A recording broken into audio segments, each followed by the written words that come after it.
Hello everybody and welcome back. We are getting back into our playthrough of Cultist Simulator with the Season of Acquaintances mod, as well as a couple others which we went over in the last video. So as you can see, our table has gotten fairly large here. We are currently busy with something. We just got our edge cultist is going to try and kidnap somebody to be a prisoner for us. And we have people exploring the Hebistanton.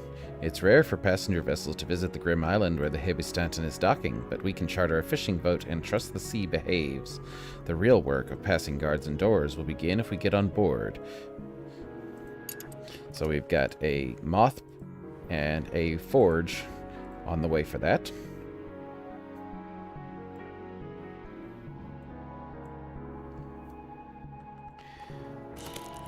And we're reading the orchid transfigurations here. We have some notoriety. Hopefully she'll grab the mystique first.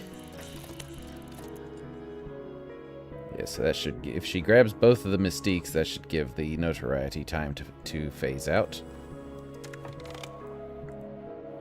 So we've read the Orchid Transfigurations. A long dialogue between the Mountain Mother and the Vigilant Storm describes the ways in which both mountains and storms end and the protections they use against those ends.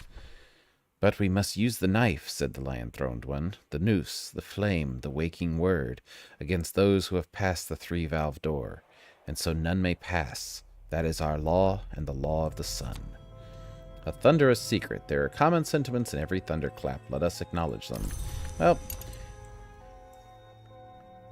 Okay, so we have a couple... We've picked up a couple of different lores, but nothing we can really do with them. We can go up to level 2 with Edge there, but I don't really see a need to at this moment. Our expedition continues. Our expedition plans for the next challenge. It'll consume funds, so we want to send also Charlotte, so we have 10 moth on this.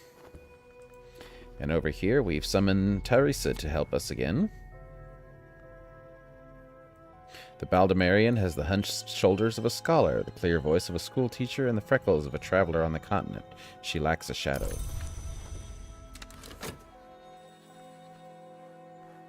Oh, the world is flat. Oh, but it's flat. I won't stay long. I shan't stay long. Tell me a secret.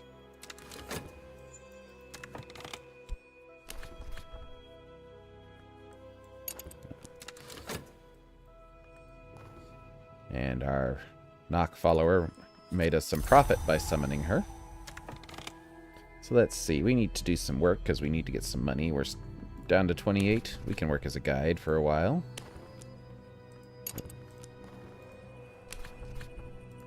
Use our health.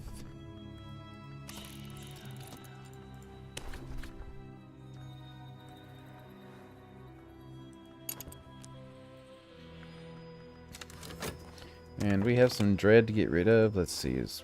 Don't know when the next season. We're clear on that, so we can get some contentment before then. We don't have any influences to spend on that to get us some more money. Alright. The sea we sail is plagued by storms. The isles we seek are tucked in the corners of unmapped history. We will need heart or forge, or both. Our forge skills represent plenty of expertise. We'll almost certainly make it through. So we'll send another funds just to make sure we have enough.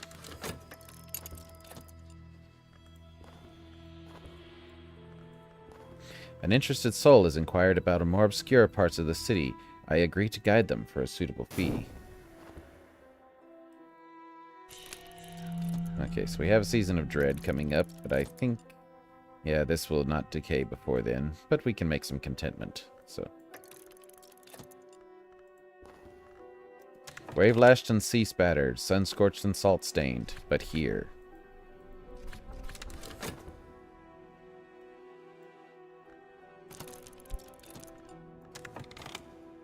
Oh, my follower has created dread. They have returned with a carefully packaged prisoner. So let's see. We want to counter that dread so we can dream with some funds by purchasing a tincture of opium. In times of a special crisis, I might visit a discreet pharmacist to purchase a tincture of opium and make my dreams sweet, but only in times of a special crisis. Might provoke sickness or despair. Hopefully it does not. So we have 2 dreads we're going to have to get rid of already. But we got 3 funds from being an explorer.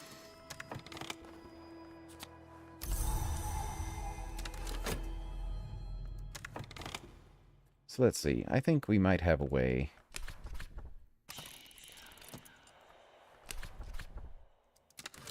If we talk about lantern lore, we might get some fascination we can use to cancel one of those dread.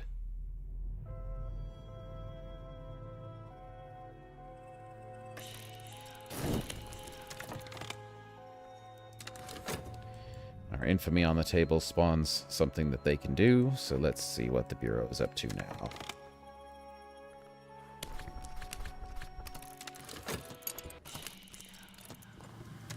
The ache, the thirst. I have supped of the pleasure too routinely or perhaps too deeply, and it has set something in me.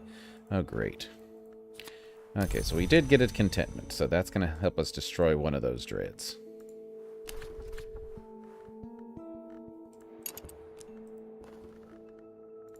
So we'll destroy the oldest one. But we now have a problem to deal with.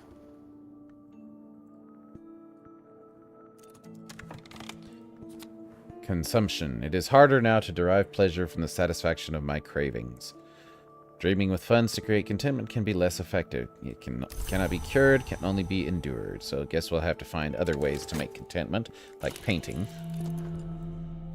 But luckily we only have 1 dread for it to grab right now. Look close. The Watcher is a powerful deception. Look closer. Closer still. Closer. Keep looking closer. Now close your eyes. So the Suppression Bureau is sending out agents to watch the city. Okay, that's easy enough to deal with.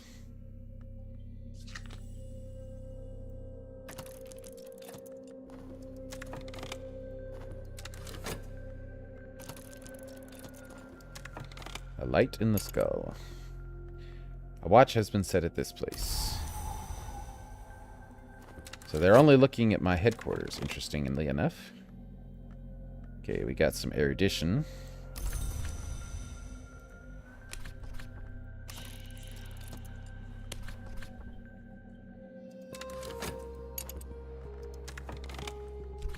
Maybe if we discuss heart lore, we can maybe get some contentment.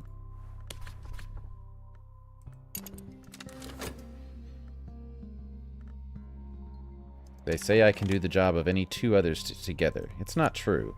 Not quite.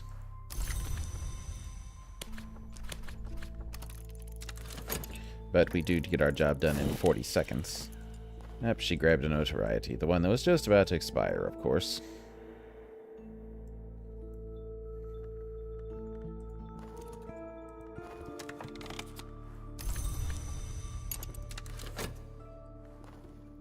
The Watcher's confusion. Their bewilderment is our opportunity. Will pass in silent secrecy.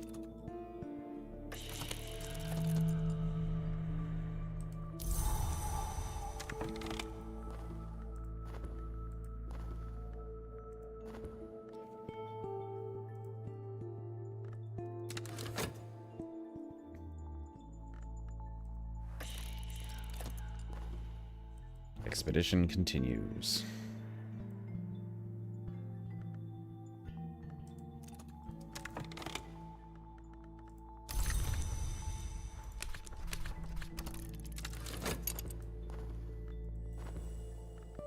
Teresa is resting. City guide is available. And after this, we'll do some painting to get a contentment to feed the dread.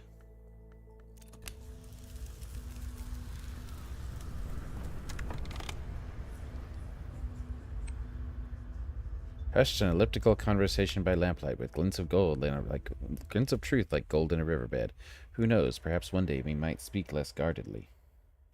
Well, that created dread. Not what we wanted. But we can... we'll almost certainly shatter this warded door. So as soon as we get done with this, we can do some painting to deal with our dread. Converting clues to evidence.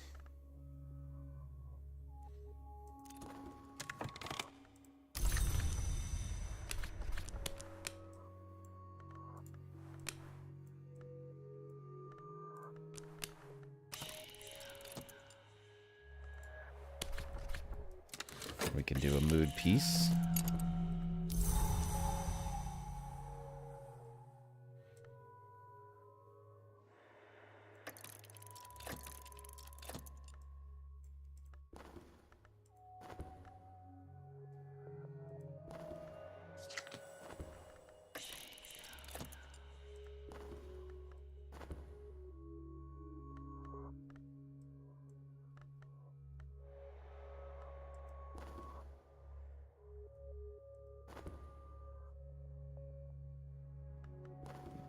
All doors must open, as all lives must end. This door has found its end here today. There are few passengers on board. No wonder if this cheerless, icy isle is the ship's destination. But there is at least one passenger, someone who has protected their cabin door with more than physical locks. They must have gone ashore. They might return at any moment. So she's managed to make some tentative evidence, and now it is time to dispose of this interloper. Perhaps we could parlay, or perhaps I could send something to ambush them. So we have this glassfinger toxin, which is lethal poisoned. Under no circumstances should you put this in anyone you want to keep. Enjoying your tea?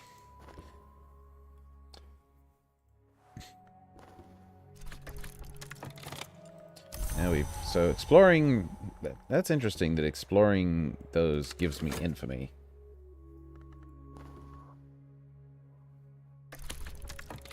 Okay, so there's one contentment. We have 2 more, so it'll cancel both of the dreads out.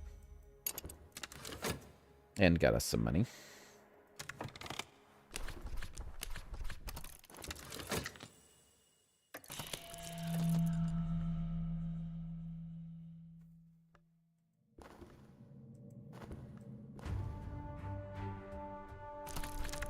We empty the luggage, upend the books to shake them, turn the pictures to check the backs. We find clothes, tickets, maps, nothing out of the ordinary, although there's a curious translucent material like a sheet of snakeskin draped over a chair back. At last, when we slash the mattress to search its stuffing, we find a little collection of ivory scroll cases. The Ceaseless Tantra. The avant-garde choreographer Nicholas Carey supposedly incorporated this tantra into his menacing ballets. The Leonine Tantra. In the most notorious translation of the Leonine Tantra, Ashley Phillips is listed as the translator, but their existence is explicitly denied in the prologue. This confusion is characteristic of books which mention the great hooded princes. The Fire Circle Tantra. The one known extant copy of this in Western Europe was stolen from the British Library in 1892. One Harvey Haddington confessed to the crime and claimed to have eaten it with butter and garlic in a moment of ungovernable whimsy. The Incandescent Tantra. Michael Blockley, the eccentric iron magnate, was fond of quoting from this tantra. Blockley died in a factory fire. We also found some funds, and we gained some notoriety. So we'll move these down to our bookshelf down here.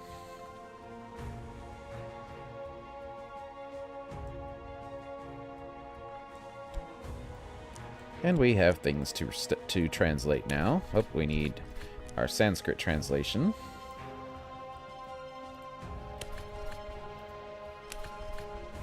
Lock the door. The work begins. And we are creating a Forgotten Reminiscence and a Fascination. But we have a Fleeting Reminiscence now that will counteract that.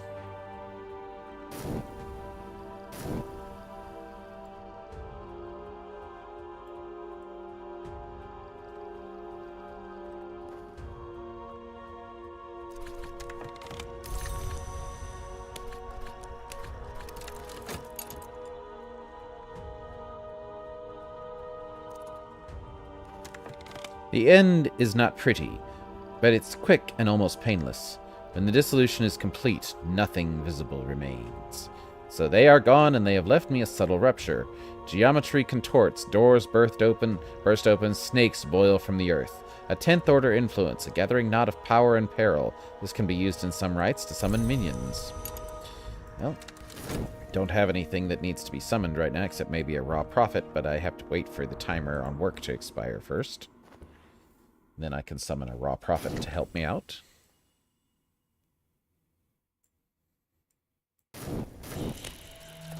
Alright, so there goes Fleeting Reminiscence to feed that.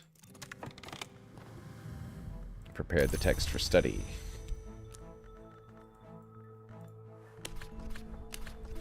We'll go ahead and translate all of those before we do anything, and let's go ahead and get some more commissions from our patrons.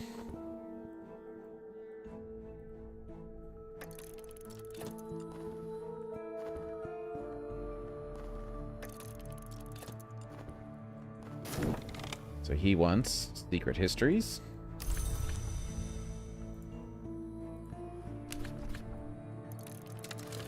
Mademoiselle Bechet.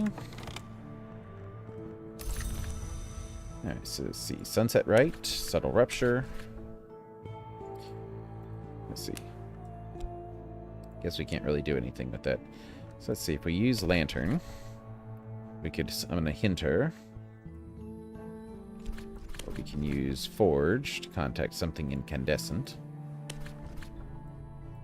King Crucible will come only when the room glows with the aspect called Forge. He also requires a lantern for the light of the glory that he claims to know. Alright, we can summon him. We haven't summoned King Crucible before. He probably has another language we can learn.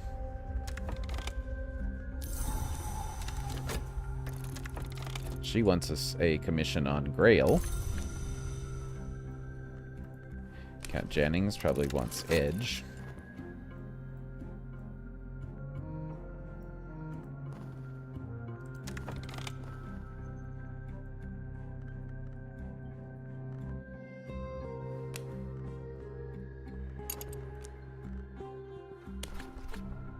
Let's see what's going on at the college. I might learn something if I drop by. Yep, so he wants Substantial Edge. Professor Jericho.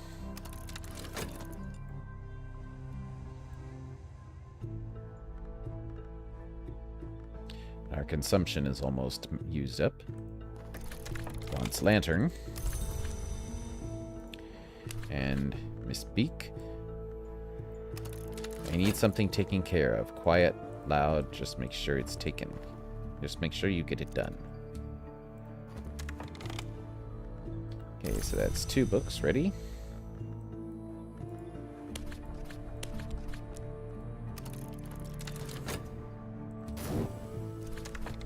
Enterprise, a hit job. We have a name, an address, and orders. The Syndicate wants a very permanent kind of message sent.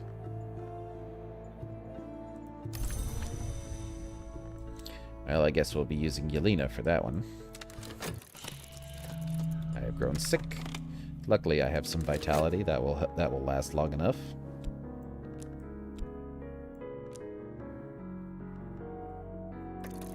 And now that we have our hunter taken care of, we can start exploring the Mansis once again.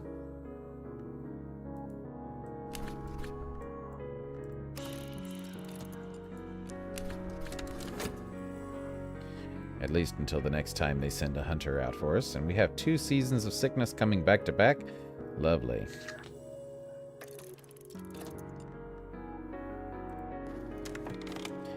He can hide in a candle flame if he must, but here he is in all his bonfire pomp.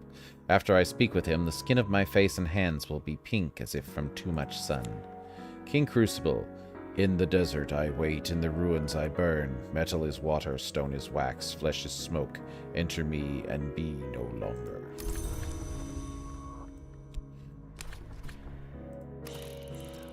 Let's see, can he do anything about... Nope. But we can hold and stop his timer while we're studying here.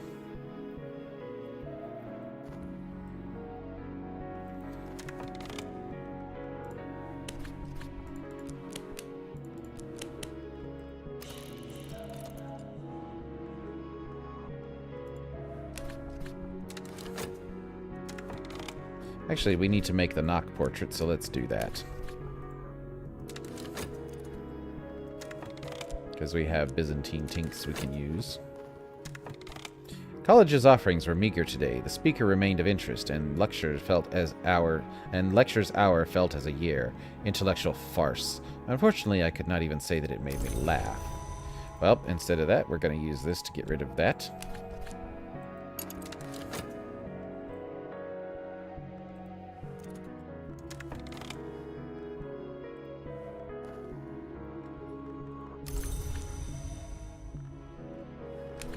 And then we'll prepare our last one, which should only take, yep, just 40 seconds, because we're gaining experience with Sanskrit and getting to learn the language better.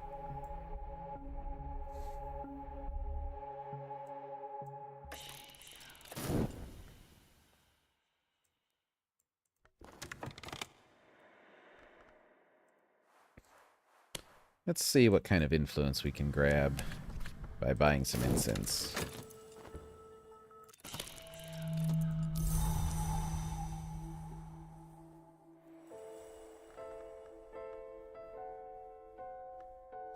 Here comes the Mansis.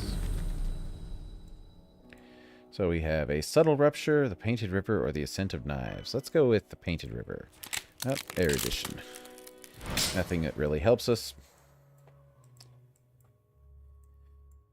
The painted river runs from a great chamber near the white door, far through the mansis to its far edge, where it enters a painted delta of far cloud.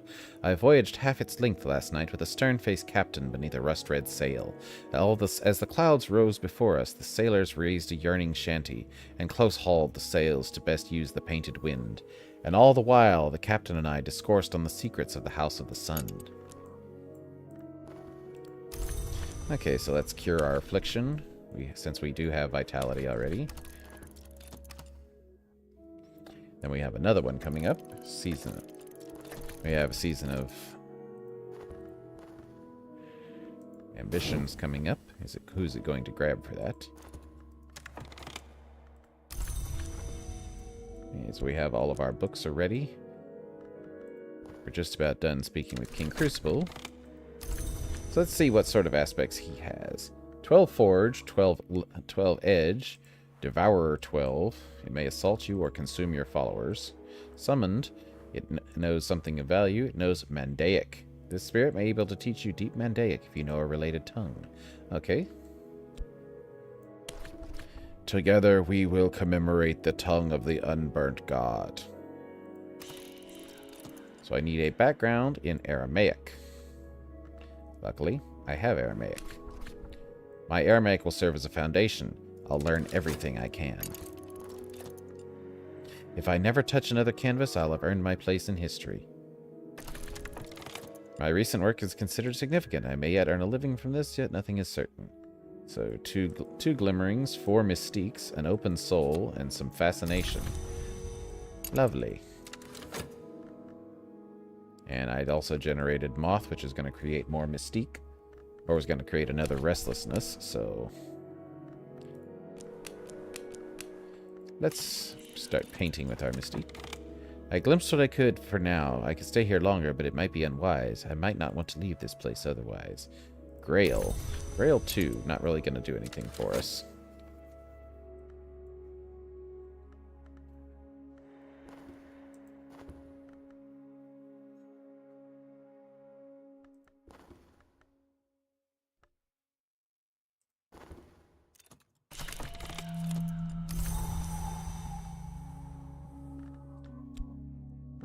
We'll put our restlessness to use.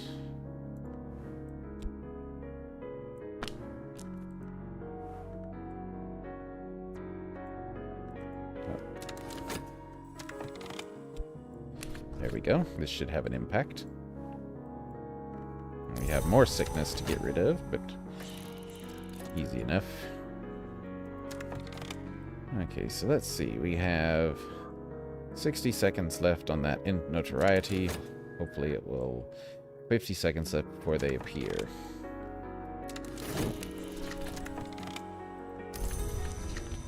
Just enough time for that last vitality there. We missed nothing to introduce us to.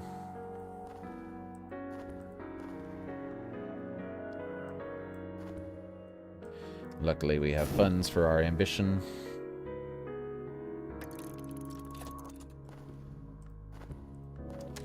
In one history, this was the tongue of the shadowless kings spoke. In another, it was the basis of the incantations of the children of the leashed flame. Deep Mandaic, the most secret script of the innermost rites of the deep sex of the deep desert. The birth tongue, it is claimed, of the mother of Ants herself. Some books must be translated before they can be read. Okay, so let's hold King Crucible there. And we'll go for another thing on the continent. So we'll probably be able to use edge for that.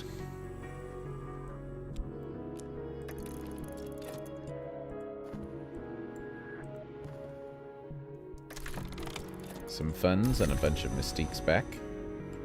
So hopefully that will disguise the notoriety long enough that it doesn't get grabbed.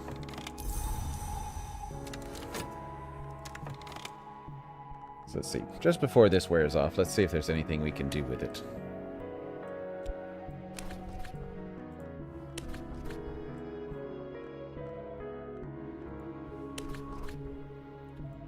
So we add some moth.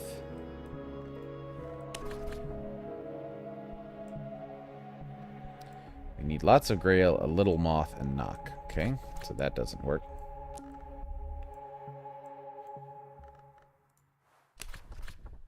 So that's summoning King Crucible, which we already have. So that influence was useless to us.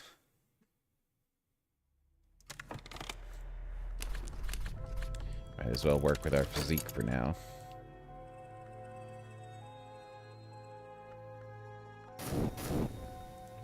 And we can start reading one of these books. The Tantra describes elliptically the great hooded princes and the multitudinous ways in which they influenced wars against the foreign invaders of the land of the Great River, although in a sense they were also invaders.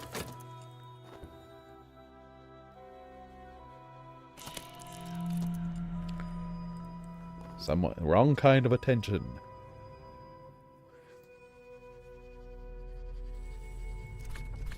I'm safe for now. Okay, we don't have another hunter in play just yet. So you know what? We have time we can use. We can go to the spider door. In my dreams, I know the path through the silken sands to the spider's door. If I slake its thirst by spilling fresh blood before I sleep, it will open to me. The spider door is always thirsty. Always. The blood I have given leaks in threads and spills through the skin of the world, and the door drinks it at a moment's satisfaction, swells its opening until I can pass.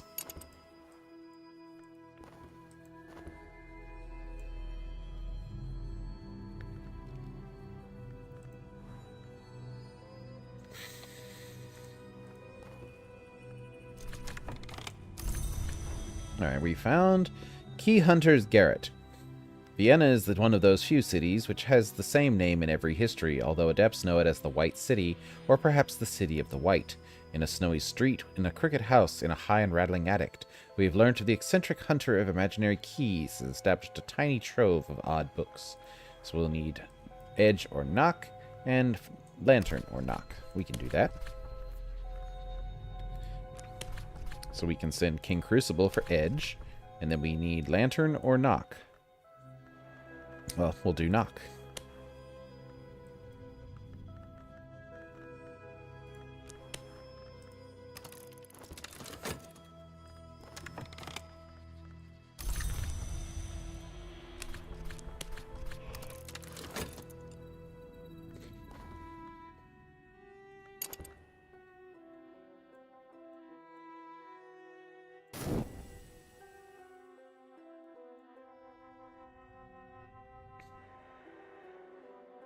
A Season of Dread coming up, so that fascination will expire before it can be grabbed by anything.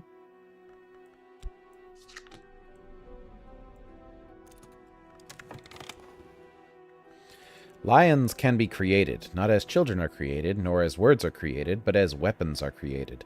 The great hooded princes learnt to create lions from their spyings on the affairs of the hours, and not all lions now serve the Golden General.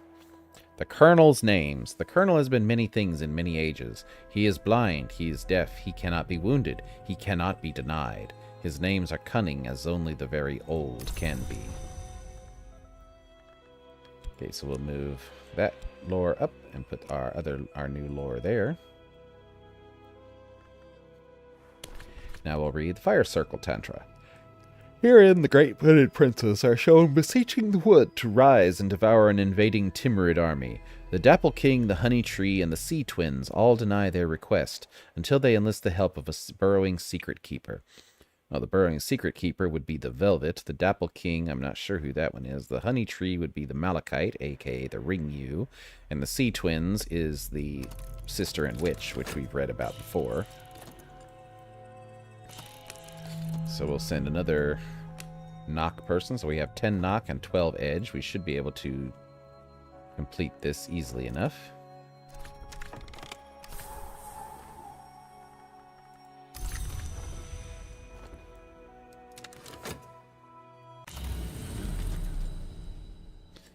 The spider door. Forbidden epic, the Maliari, or the Chamber of Ways. Well, we'll take the forbidden epic. Ooh, we could have gotten a better one, but this will do for now.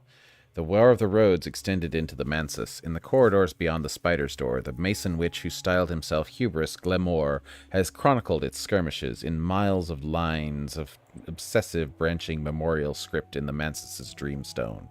Last night I traced it, reading of the campaigns of the Children of the Leashed Flame, the valiant defense of the Knot Sisterhood, the alliance with the Vagabond, the furious quarrels of the Grail and the Forge.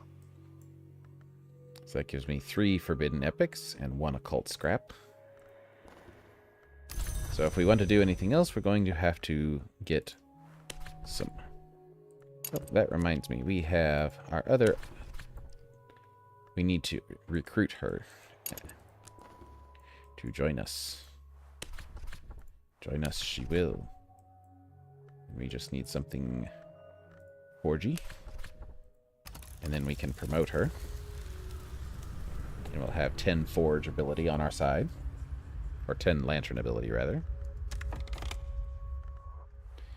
And we'll go ahead and dream again on Stag Door and see if we can get some more lore that we can upgrade or explore the continent with.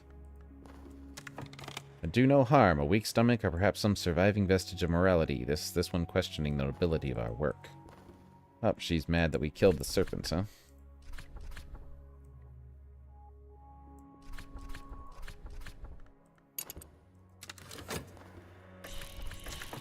Now we can use our passion to quell it.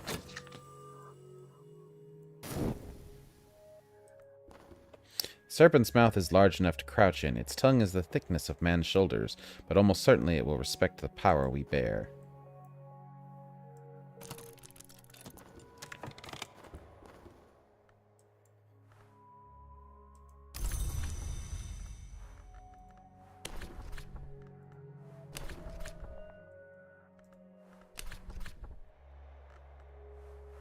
Marjorie, a believer. Marjorie always rises with the break of dawn and meets the day with rigor and prudence.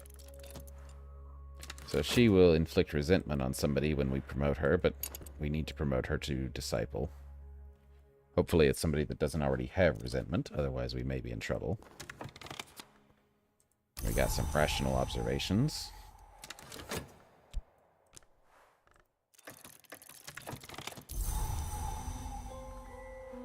Okay, so Millie is fine. We were able to convince her what we do is necessary. Armed with blackmail material from the burrowing secret keeper, the great hooded princes petition the powers of the wood for a second time and are successful.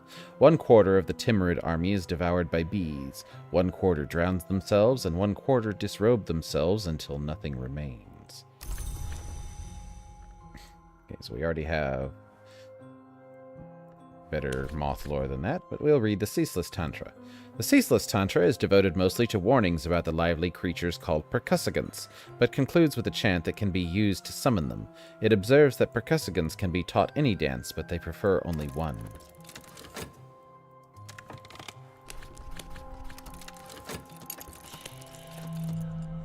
Another hunter, possibly.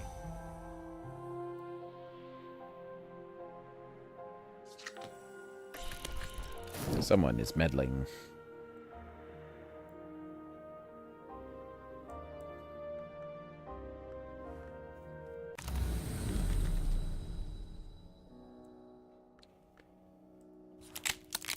Ooh, fascination. Do we have something we can do? Yep, we have a fleeting reminiscence we can use to cancel that. Luckily for us.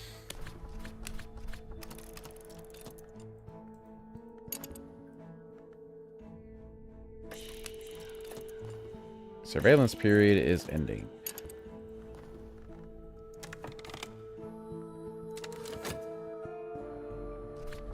It lowers its great head. Moisture seeps from its lidless eyes. Is it weeping? What does it remember of its eldest sister, whose power we called upon? Oh, we had enough knock.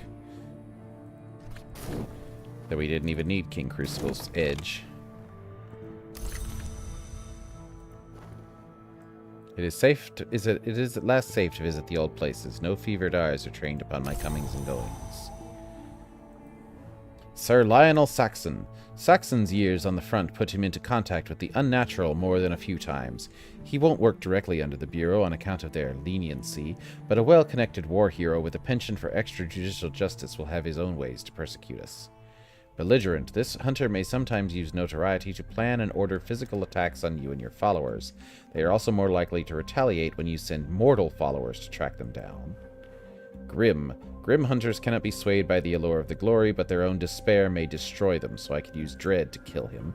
And he's tenacious. He will outmaneuver or endure perhaps one physical assault in 3, even when the attack would otherwise be unstoppable.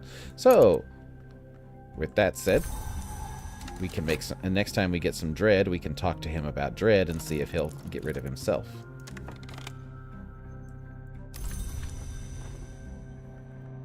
Marjorie, a disciple. It is uncommon for Marjorie to err in her routines now. On the rare occasion her pen slips or tea spills, she will launch into obscenities or go wildly to sobbing. Who is she trying to bully? Yelena. Great. Somebody who's already got... So, Yelena is about to be a problem.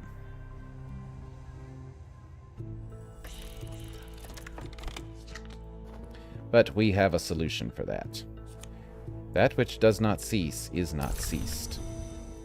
And finally, the incandescent Tantra. Dialogues with an entity called the Crucible Prince. The prince warns about the appetites of his mistress, the Burning Queen, and the peril of the naked desires she shares with the sun, but professes his loyalty nonetheless.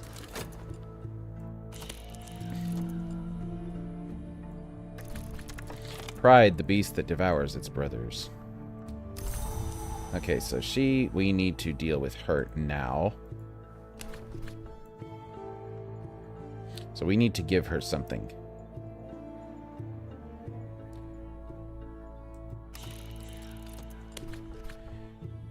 We can gift her this Noonstone because we can find more Noonstones, and that will reduce her resentment.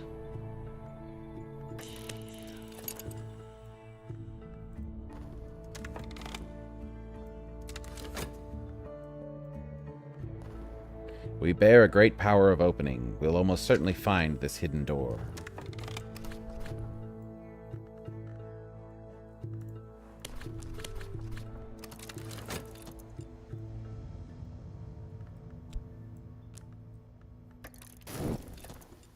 Faint lines in stone, a surface that yields to pressure. We found it. The hidden door moves with a grating shudder and a shower of dust. So, he's tenacious against mortal attackers. But I wonder if we sent King Crucible after him, what would happen? We can try it and see. Or we can try and use his own despair against him. The room stinks of serpent musk and burnt paper. Someone has comprehensively destroyed all the records they could find. They've even scrubbed the walls clean. Cold ashes choke the fireplace. No trace of the poor soul who rented this place remains. A rite which changes is necessarily a rite which destroys, but a great change requires the destruction of savage extant. Okay, so that gives us 2 Calidate invocations, so we can now upgrade those to the next level. To be kept around the neck on a twist of golden wire. So she's down to 2 resentment. And we've given her an honored. I honored this follower with a gift. So now she has a little bit of lantern in her.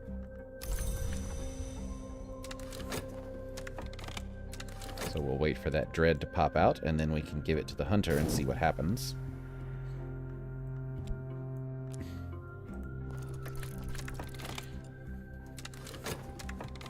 My follower does not mean to unnerve me when they speak. I am half certain they do not.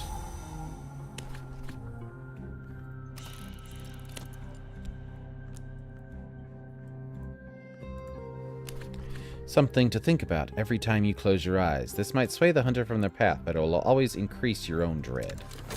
Okay, so we can deal with that. We have time before the next season of...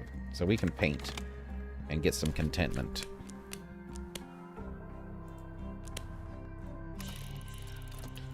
And we'll use Josephine as a inspiration. So we need rational observations or a library. Well, this is about to fade, so we might as well use it.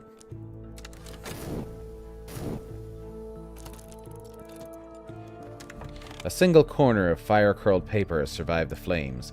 In a shaky hand it reads, Lady K, green chalcedony, 3-lobed, spring leaves in But unexpectedly, in a suitcase beside the flames, a little trove of books survives.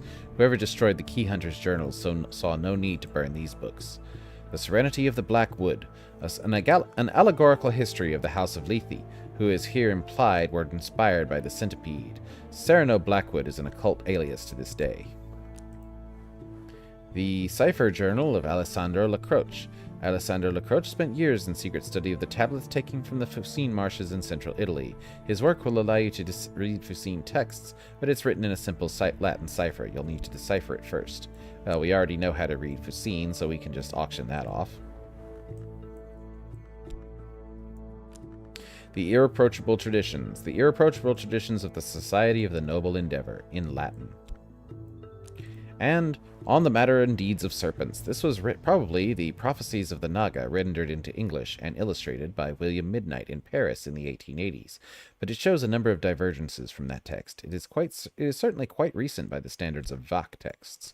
Well, we can't speak Vach yet, so that one is going to have to go on the back burner. And we'll explore and see what we can find for this forbidden epic. Those stories that have been forbidden are the ones most apt for us to read. William Gore. The attention of the hours is drawn to the bloodiest wars. Afterwards, the histories are braided like hair, may uncover secret locations in the land beyond the forest across the continent. Let's head through the stag door again and see if we can get another piece of wisdom that we can use.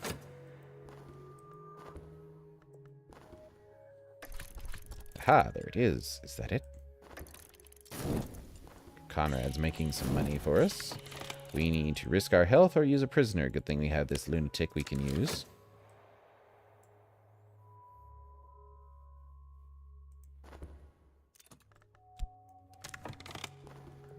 So we got 2 funds.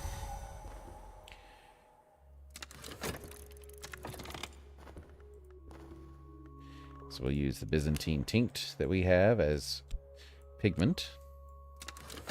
The profound purple worn only in histories where Tyrian dye was not rich enough for emperors. This is difficult to bar entry to one wearing this color.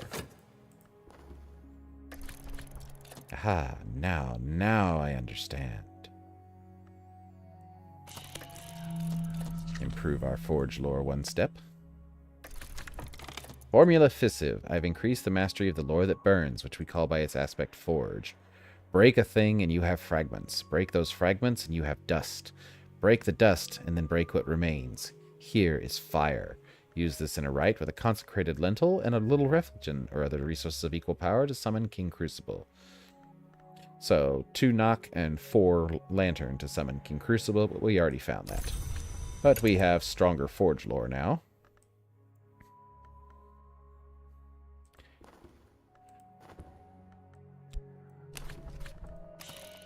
So we'll use King Crucible to talk again, just to hold his timer.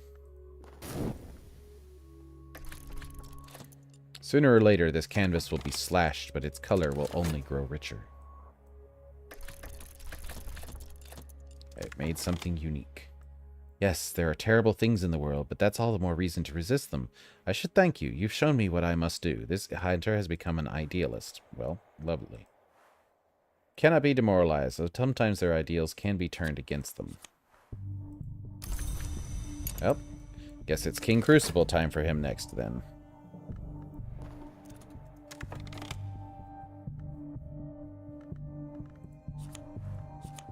We've created the Mother of Ants. Even in the days of Elam, she had begun to appear thus. But we got some contentment and a subtle fracture. And a bunch of glimmerings. So let's see, what can we use that subtle fracture for?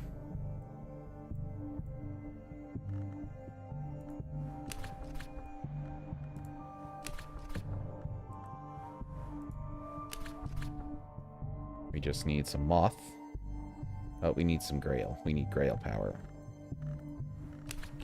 We can use the lunatic to summon the raw prophet.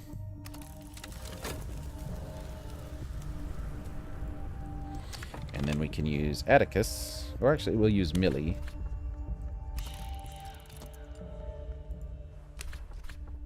To see if she can get rid of some of that notoriety for us.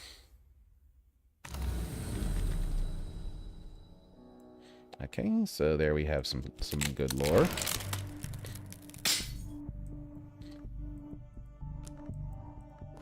We found the Cave of Candles. Every 7th sunset, the cunning man comes from the village to renew the candles. The floor of the entrance chamber is a slick of stinking wax. He claims the light keeps the creature below cowed, but more likely the sacrifices he brings to keep it too sated to emerge. So we need Forge or Winter, and... Okay, so...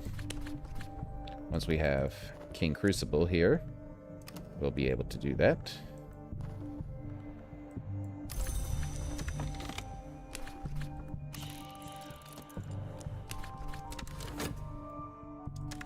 And we might as well explore with this and find another vault on the continent.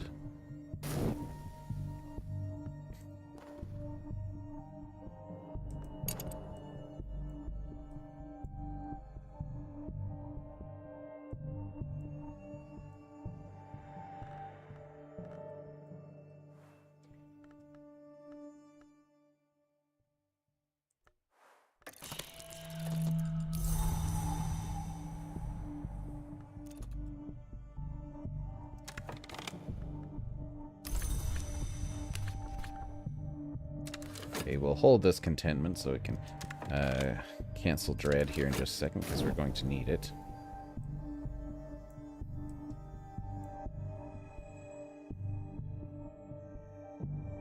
Actually, we can do some more painting and generate some more contentment. So we've got a raw prophet. So let's get to painting.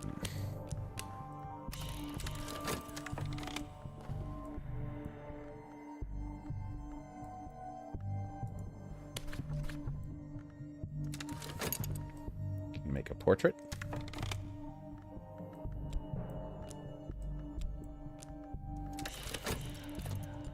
Okay, she grabs some notoriety. Little wars, great intrigues, cryptic priesthoods, mystic crimes, all past now. But what traces did they leave? Oh, good, another forbidden epic. So we can find something from the lands beyond the continent. There's a great river and chamber in the Mansis, through which a painted river flows. The vagabond, it is claimed, painted it from memory in the years before she left the house. Certainly there are histories concealed in its design. I traced them with my hand last night. They were fragments of aquamarine paint beneath my nails, flecks of gold leaf when I was done.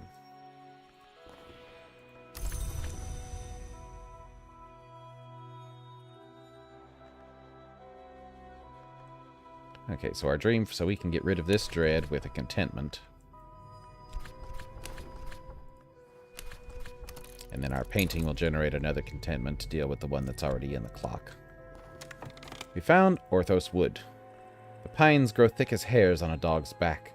The airs of the inner wood are chokingly thick with resin and dust. The source that brought you here claimed that in the dawn times, the greatest tree at the wood's black heart served as a perch for a great masked crow. So we need Forge and Edge. Okay. So we can do that.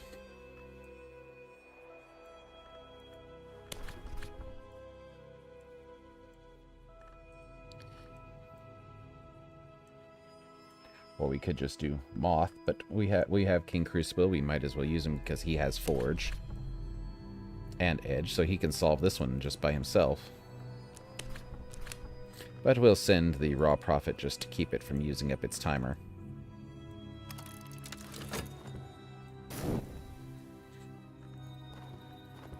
And we have this book. We need Greek and Latin, so we'll translate from Greek.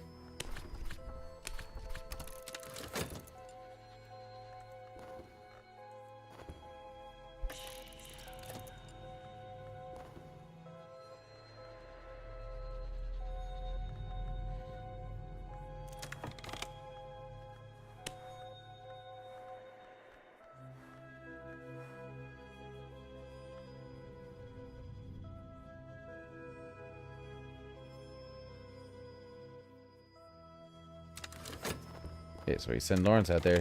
He should get another level of well-traveled. Oops, so Millie was not able to counteract the notoriety, but we can have her try again.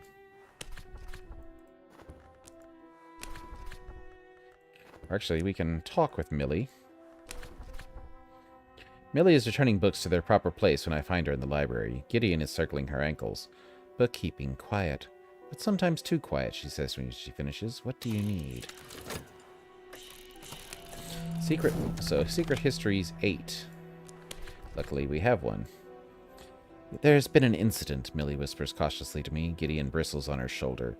At the library, there was a man. He stumbled in, bleeding all over, probably in shock. He's in the closet now.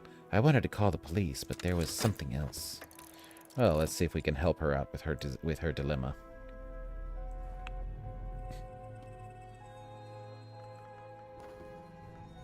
See, if we were to give her a peculiar rumor... Speak with Gideon. Gideon is laying belly up on Millie's desk, his round eyes bright with mischief. Tell him a secret, Millie smirks softly. Don't feel silly. He likes being in on something. If you'd speak to Millie about a peculiar rumor... So, we have a peculiar rumor, so we might as well use it. We can always talk to her about her personal story later.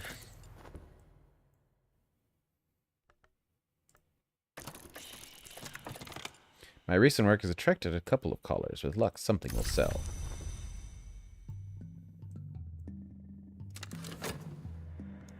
I prepared the text for study. And then the other one is in Latin.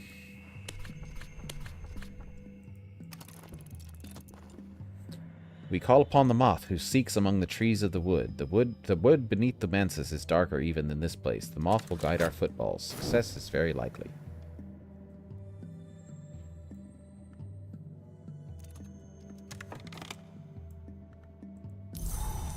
We got an eccentric notion. Or intuition or paradoxical challenges.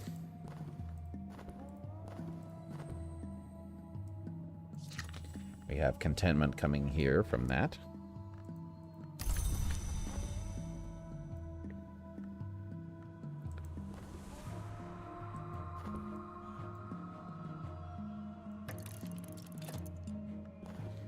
A light through the trees. There's something up ahead. We've made it through the forest. The irreproachable traditions of the Society of the Noble Endeavor. The members of the Society of the Noble Endeavor adopted noble names at their initiation. Parsifal, Roland, Oisin. They drew their inspiration from the leashed flame, which gave the island of Britain such appealing power in some histories. One Samuel Partridge has chronicled their efforts. Their endeavor was no less noble, a furious arcane conflagration which would refine them into something more than human. But such transformations are rare, and they often ended less nobly in ashes. So let's see what happens if Gideon takes a liking to us. The cat noses my hand fondly. He arches himself, climbing onto my shoulder much the same way he would Millie's. Don't get into too much trouble now, Millie cautions. I mean it. Gideon sneezes. I'm unsure if she is speaking to me or to the cat. Oh, and her picture no longer has the cat. So I have Gideon, the librarian's helper, an old and fluffy Persian long hair, white as a page. Today, for a little while at least, he will be helping me. So he counts as a follower. He has 4 heart and 2 moth. Interesting. But let's talk to Millie again. And see what we can do to help this person that wandered in off the street. Season of suspicion is coming.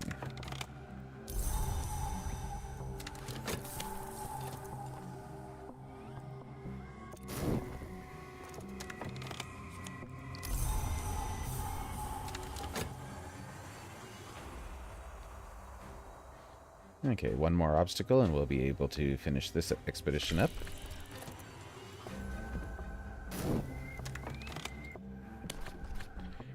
Actually, let's do some reason. We can write a work of fiction. I can work on a piece of fantastical fiction.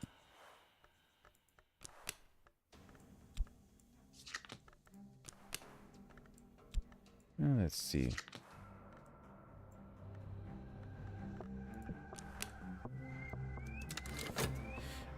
Might as well use a forbidden epic as my inspiration. Yes, it'll generate notoriety, but I have ways to deal with that.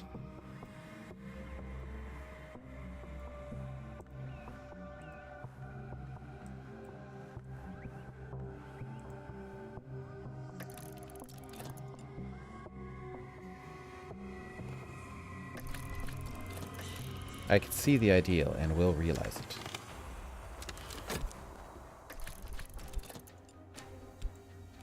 I've written on suspicious material.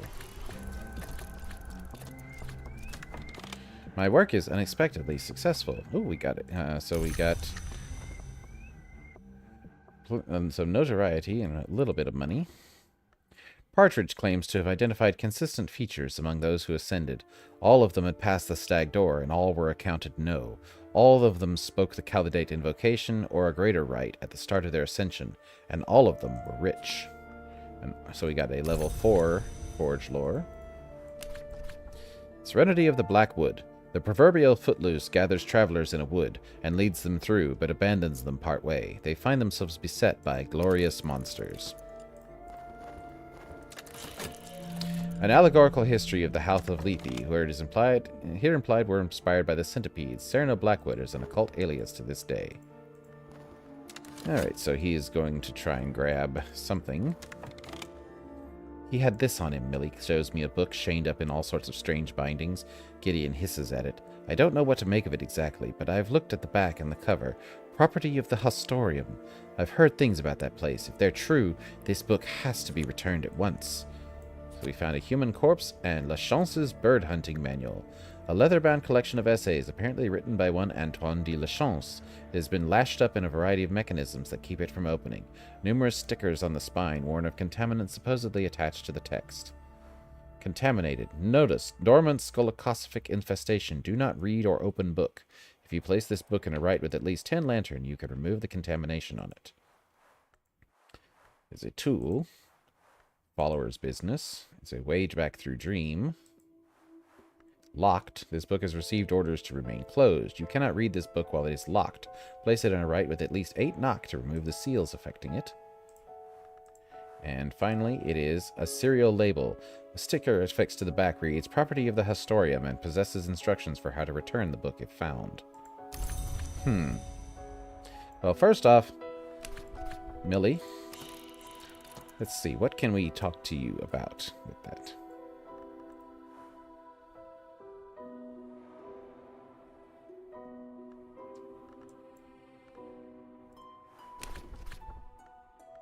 Yeah, we can send him off on the expedition to help out with extra moth power. I find that funny.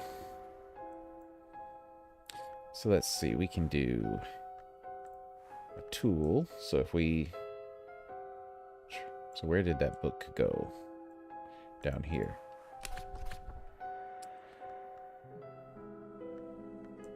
Okay, so we don't want to give that to her. We do want to choose to talk about cult business. Maybe she can do something about that body. Because otherwise we're going to have some problems.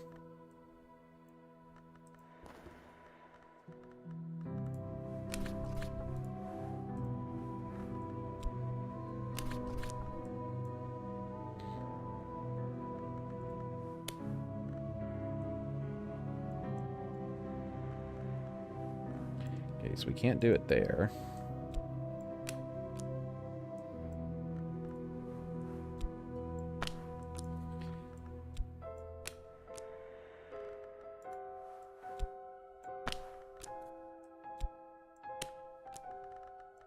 Ah, we can use an offering.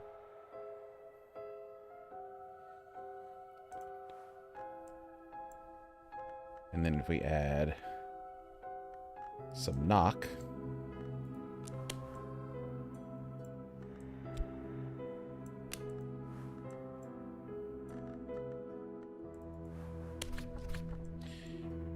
Infuse a corpse with the power of the ring used. Some winter aspect, a little moth, and a corpse. So we need moth. We need more than 2 moth.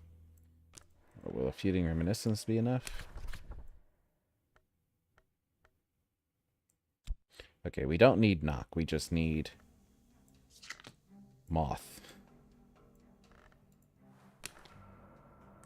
Okay, we need winter. There we go. First I must plant the seeds, under the eyelids, under the tongue, in the secret openings of the body. It will awaken as a burgeoning risen.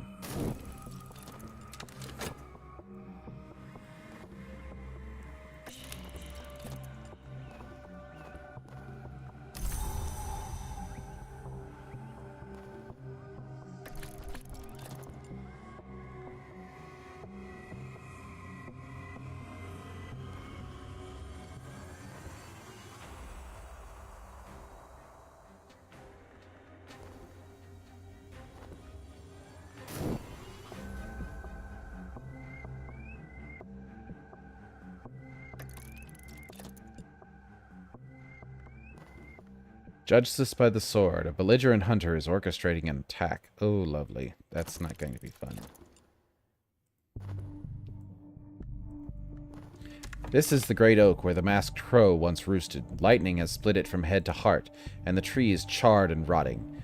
It squirms with finger-length worms. Something glints dully in the swarm of dead roots.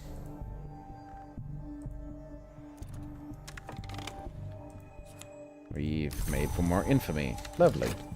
I love how exploring these things gives us infamy. The travelers discover they can survive if they close their eyes. They adopted a closed eye as their sign, and that they can go unnoticed if they drink from clear, cold streams.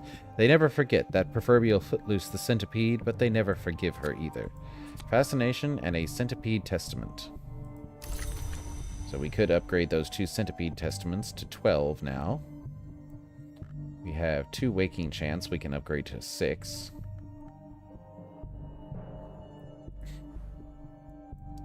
And we'll hold off on that in case we need our study verb here, because we're about to finish a vault.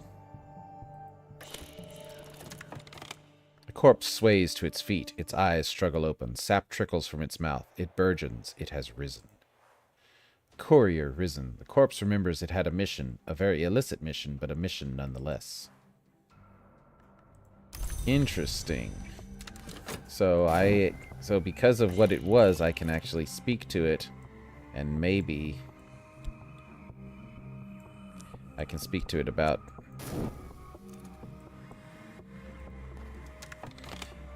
a root coils around an egg of lead the size of a child. Perhaps it was plated with another metal once, but the weather has removed all trace of any coating. After a struggle, the halves of the egg come apart to reveal its contents. Lethe, a dark and syrupy liquor favored in unnamed forest villages. The tongue and the eye, and now we begin. Forget your name, forget your skin. Dappled mask. In the forest where the moon couldn't go, the boughs of the trees were woven together like bandages or lovers. The moon might change herself to an ant or a bird, or to her sister, but the forest would not yield to her penetrations, no matter her caresses. One day we came with our scissors, and we severed the branches until the moon and the blood dappled the rotting leaves on the forest floor. Whispering amulet. It knows what I desire, or I imagine that it does. In the mountains as upon the plain, there may not be a path where none has passed. A work by Naingala of Lagash. Written in Vak. Before gods rose from blood, before ever apes stood upright, this was the language heard in the House of the Sun. Well, we don't know Vak yet, but we'll have to learn it later. And so we have another one we can go on, the Cave of Candles. So we need Forge and Edge.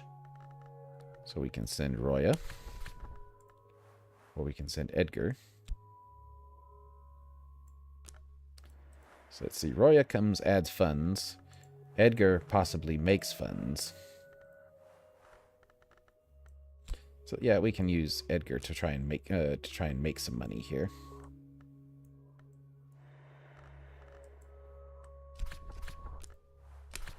And we'll also send King Crucible and 2 funds.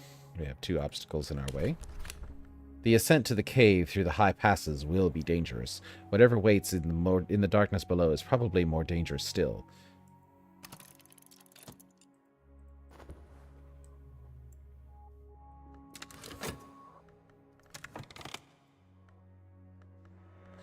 Okay, so this says we can remove the contamination if we do a right with at least 10 lantern. So we'll use instrument and invocation. Expunge a scoloscopic contamination. Lantern scours impurities and aberrations. Hopefully this will cleanse what malignities lie upon the book.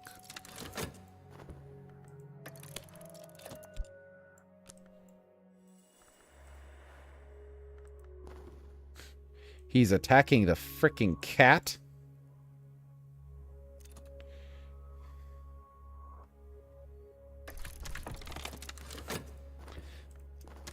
Why the cat?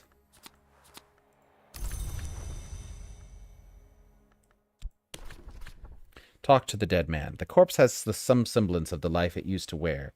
It points at the book, creaking like an old tree in the wind. Something is wrong with this risen. Already it is crumbling. That must go to him, it whispers with its stiffening tongue. He is coming across the river. If it does not go, I will face consequences. Well, good thing we're curing the contamination on it.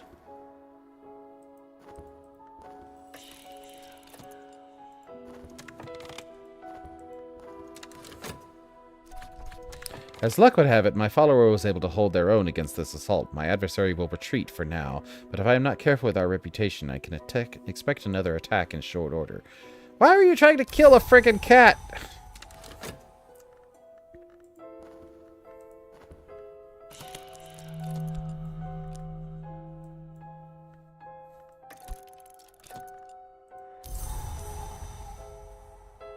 I mean, seriously, why? Why a cat? I'm uncertain of how a dead man might be subjected to consequences, but before I can ask it any more questions, the risen is dust and ash. There is silence. I could meet him at the Thames crossing, whoever he is. He might be dangerous, but perhaps I am curious. From across the Thames, a boat is due at the dock soon. Someone significant will be disembarking. Well, good thing we're cleaning this book of its contamination.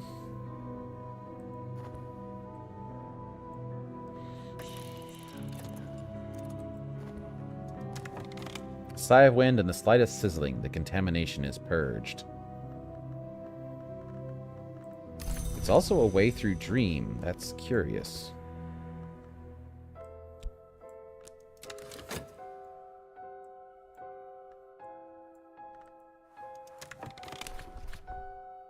I don't believe we have anything to say to each other. So maybe if we talk to Millie.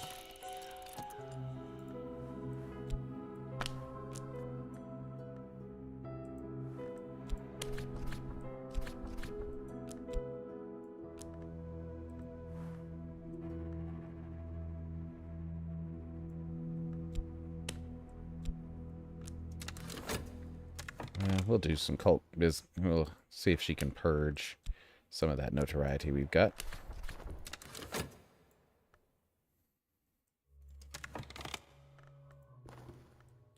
And we need... See, we need knock to open the door, open the book. We have not enough.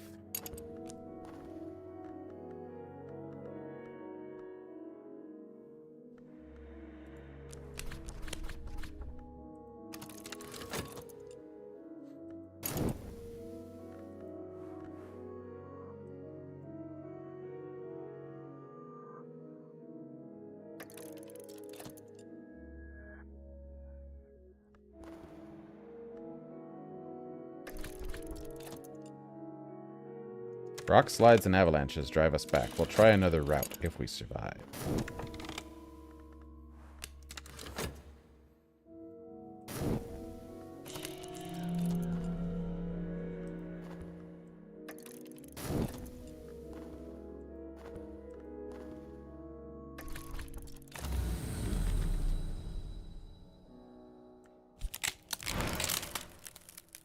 Another forgotten chronicle for us.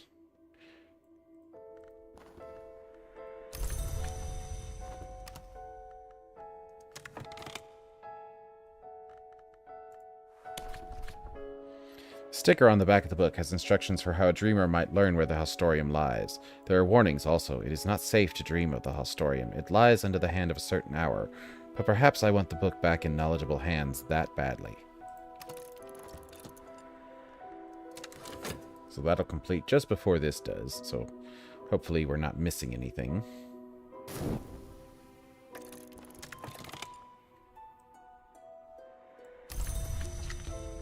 And so now we can upgrade these.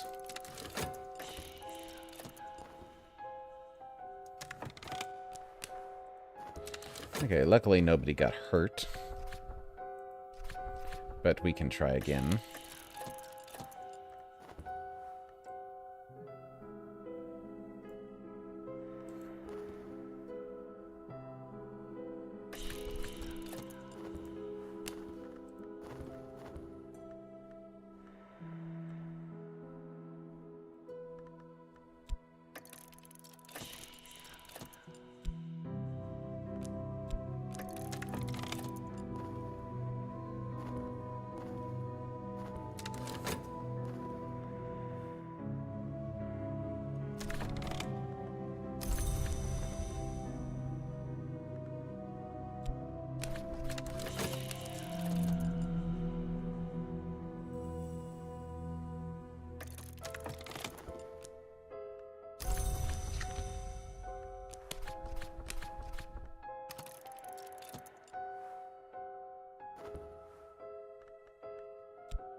We'll hold that card here for a moment.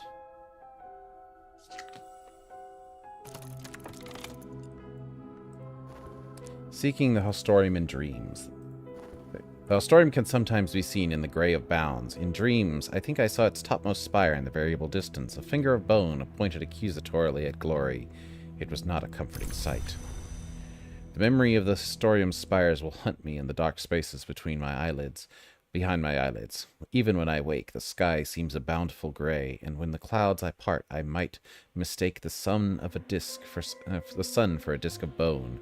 I feel I am closer to learning where the Hostorium lies in the waking world. I feel as though I am going mad. So let's continue to hold this and see if we can undo that lock before we do anything else.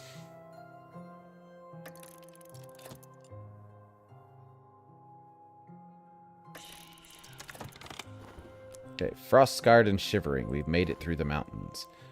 So I need a rational observation, so I need a library. Done.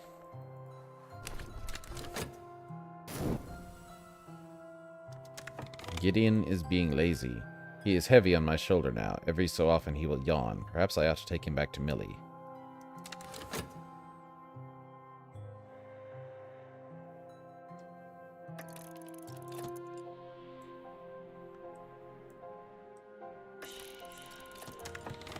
So I need Dread, a Pit, Harrowing Axioms, or the Silent Intensity skill. Well, I have Silent Intensity I can use. We also have a pit here at the Forgotten Cemetery.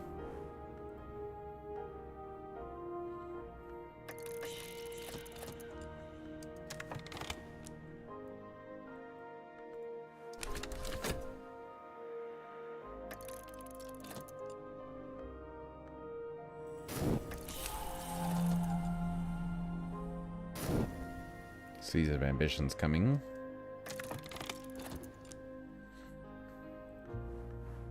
Meniscate Invocation. When the moon's face was wounded, these words appeared. So now we can do Crucible Soul, the book, and Knock to undo the lock. A significant confluence of Knock will allow us to access the book's pages. And we'll continue to hold this card to stop its timer.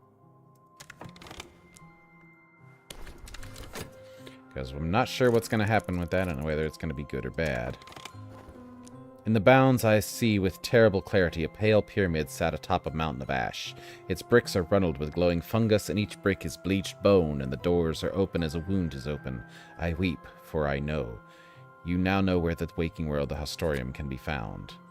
An enclave beyond the Evening Isles, and in the bounds, established by an alliance of Catholic friars with Incan magicians, the Hostorium specializes in scolocoscopy, the study of things which should not be studied. It welcomes those unwise scholars keen for dangerous knowledge, and to the historium's credit, very little of that knowledge ever ends up leaving its archives.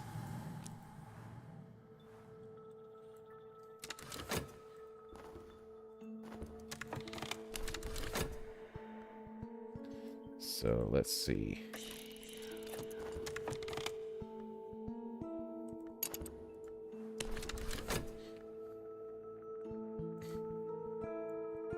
We still have the ability to hold this, and hopefully it doesn't grab one of those and tries to grab one of our expeditions.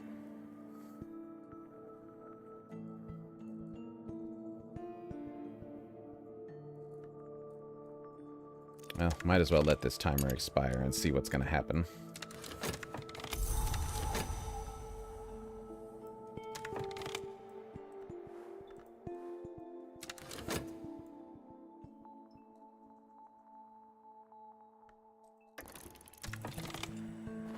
Lord Gristwood, you are not the man I hired to procure this material, yet you have it in your possession.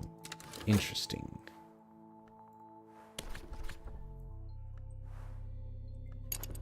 The book is what he came for, so if we finished unlocking it. The serpent rolls and roars, its death throes shake the earth, but it's dying. We will pass. The tome is unbound and scrubbed of all contaminations. I could read it safely now if I so choose. I do so choose. Lachance's rhetoric is dangerously articulate. He waltzes from endorsing hideous political violence to musings on outre physics, ontology. Some of his ideas are absurd, others are terrifying. Suggestions refuting the hunting of birds, refutations of time and space, arguments for apocalypse. And then we can hand it over to Lord Gristwood after we're done with it. And we need to paint to get rid of that dread we've got. We might as well hide some mystique here.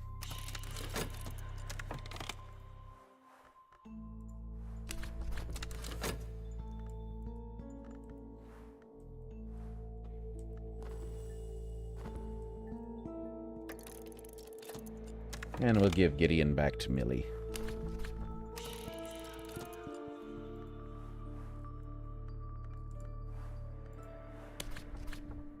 Gideon pours himself back onto the librarian's desk without much ceremony. Millie places a hand on him and he curls up around it. I hope he behaved himself. A vain hope, but I like to think the best of this one. The tunnels beneath the cave are smooth with the great serpent's passage and chokingly dark until we come with our lanterns. But the chamber where it nested is surprisingly bright.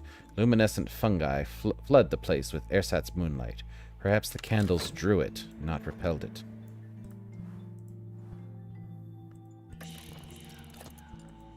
She is going to try and murder a hunter.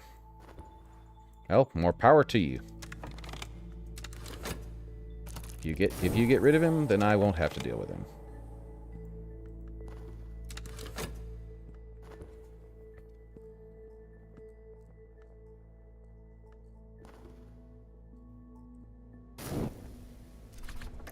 A little cache of treasures, culled over the years from the serpent's meals. It has nosed them into a glinting pile. The sky, the soul, the grand labor of Cal, the ascetic poet writing at the court of the shadowless kings, in Aramaic. The account of Kanshik at the spider's door. Lak Kahuli, Kanshik's victim and lover, wrote this account, perhaps posthumously, in Aramaic. An intensity of radiance. Ichor vitreous. A pale and watchful fluid that can be gathered sometimes when the door in the eye is opened. 12 lantern. And of course, notoriety, but that's not unusual at this point. So let's see, can we do anything with that intensity of radiance?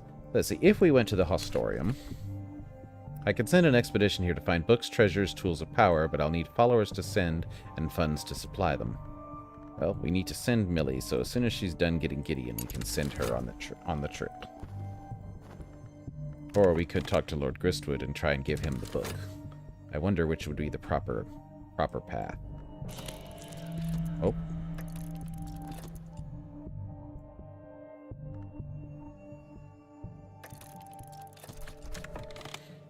We are puppets until odious destiny prescribes otherwise. As creatures subject to history, we can only ever make one choice. And what manner of choice is that? Her salt saw this as reason to surrender. Costly saw this as cause to fight. The hands on the clock turn, rue the day.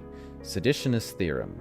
Stark tenets for an ideology that would see the hours and their servants cast down and destroyed, thereby securing the freedom of every other order of creature. You can use this lore to wound an enemy long during a dream confrontation, provided they are birds of a feather and not worms of a scale. And we got the book back. Well, 10 lantern, 10 lore. So that's lore with 10 forge, 10 lantern, and 10 edge, and 10 winter. Wow. Yeah, that's a dangerous book, all right. That was very, very dangerous. Hostorium? Are we gonna return that to the Hostorium? I think that's probably a good idea. Giving it to this guy, probably not a good idea.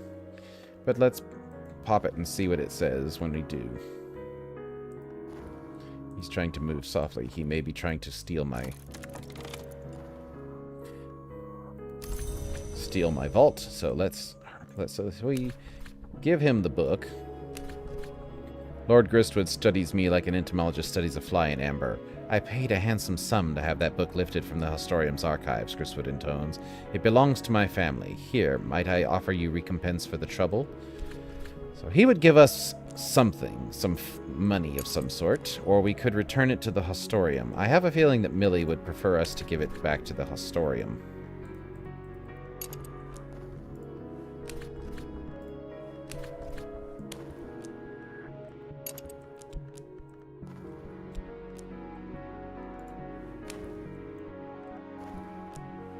So we'll send Millie to the Hostorium. If I can get my mouse to do what I want it to here.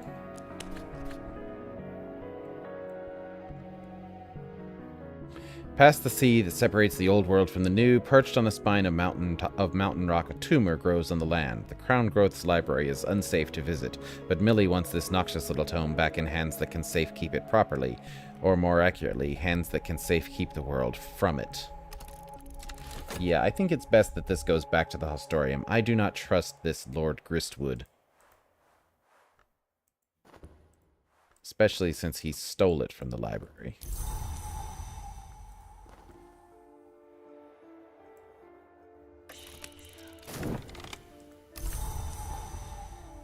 Oh, he's trying to murder... Oh, she's trying to murder a hunter.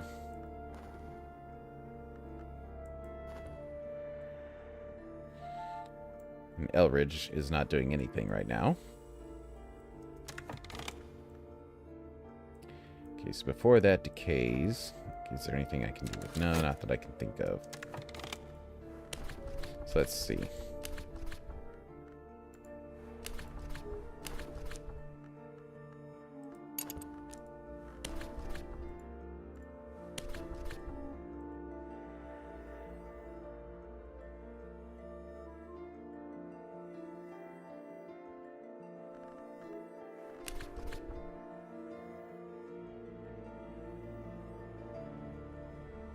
With at least 5 lantern and a very specific invisible currency, I could use my mystic grip, the mystic discipline called Flower Maker's Revelation, to elevate one of my followers.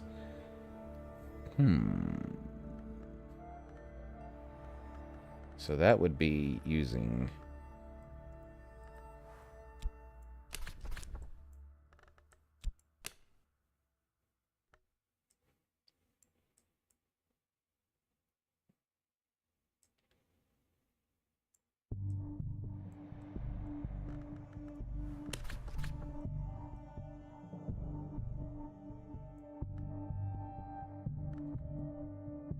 Rail and lantern.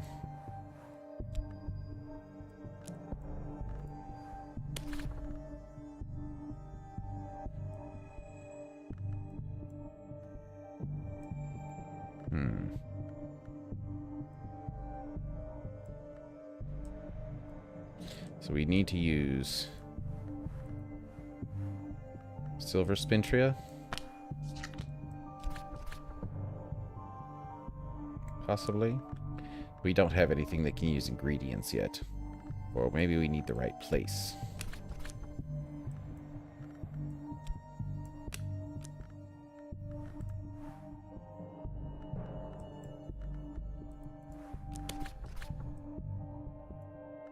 5 lantern. I have prepared proper words and substances. If this mortal will survive this, they will find new focus for a time. This ritual requires its target to join after you start. You are calling on a major degree of lantern and a minor degree of grail, and this will almost certainly succeed, but there are always risks. Increase lantern to at least 15 to improve your chances further. So I can use that. I can use that in the right and see what happens. The Flower Maker's Revelation. Well, this is something new. Let's see what happens.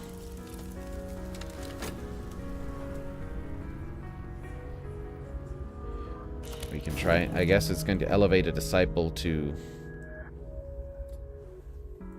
something new.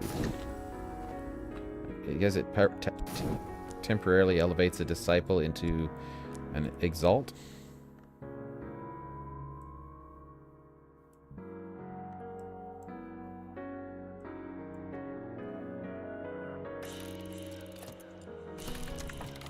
The intoxicating sensations gather. Now it's time for our chosen to brave it. The influences are completely gone, but a sense of purpose draws me to somewhere specific. Sense of rightness. A light in the skull. Flower Maker's Revelation. Failure. I need to provide a suitable target, otherwise the magic will target the closest mortal. Me. Oh boy.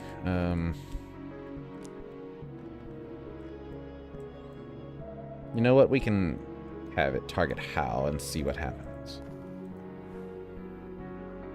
We need a follower that's not exalted.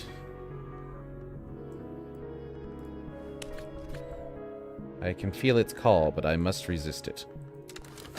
We'll give it Hal, since he's just a believer, and see what happens. King Crucible's fires have sunk to a lesser heat for now. Blackened traces remain, like the bones of coal.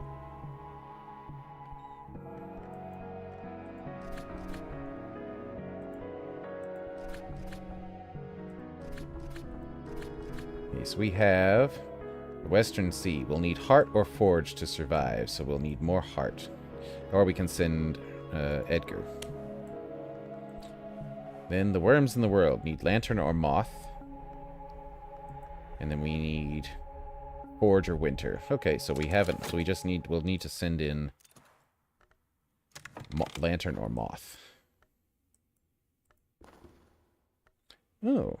So we found Karasham, another vault for us to explore.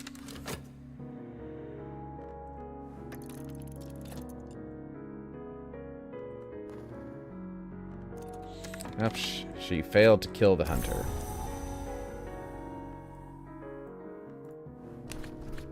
Atticus, do your thing.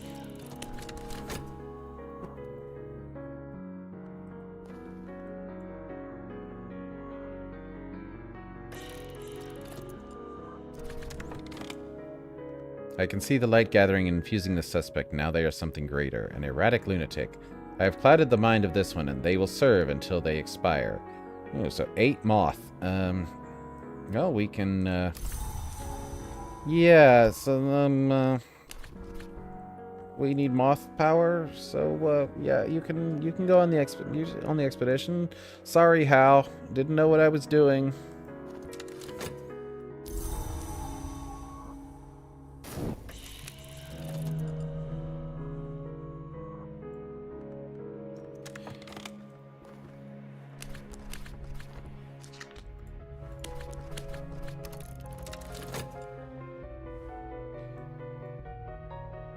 So will he revert back to being Hal, or will he die?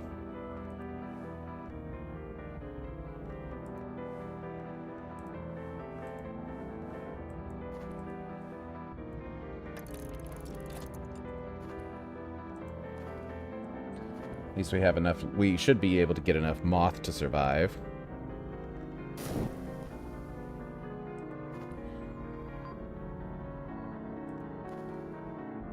Wave lashed and sea spattered, sun scorched and salt stained, but here.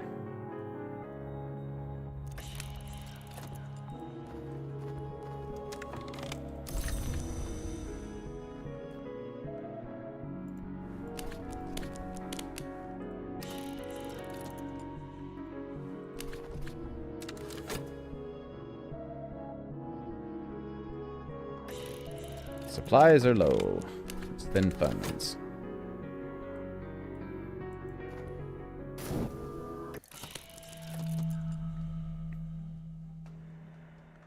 We are sick, but we have funds. We have vitality that can cure that.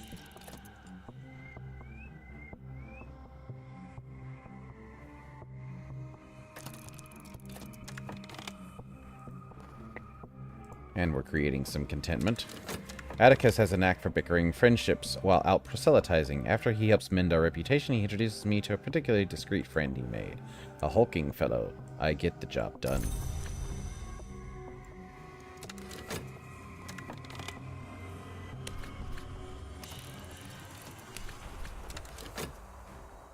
Hey, Atticus, now do something about all that notoriety, please.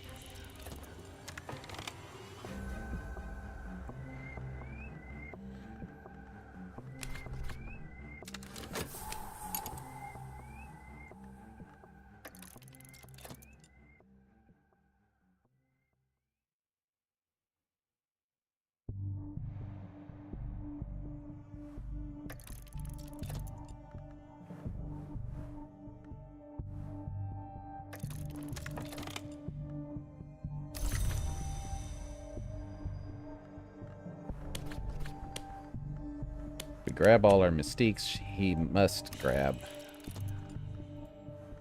a notoriety, so.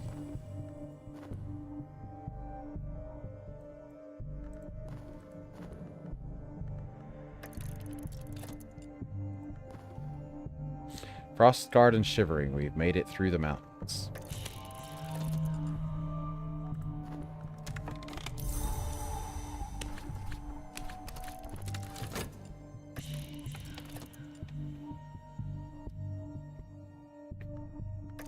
Our dread has fixed itself.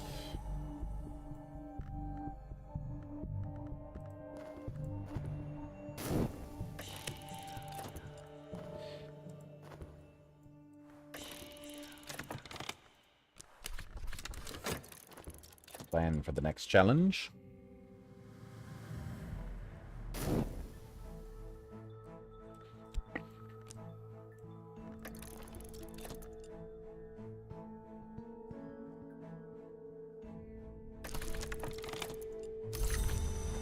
Yep, restlessness coming.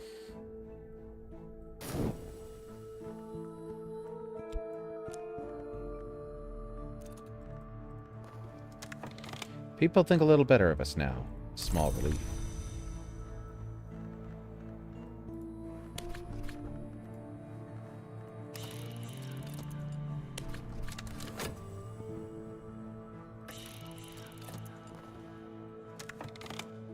We are almost certainly strong enough in Moth to be secure against the curse.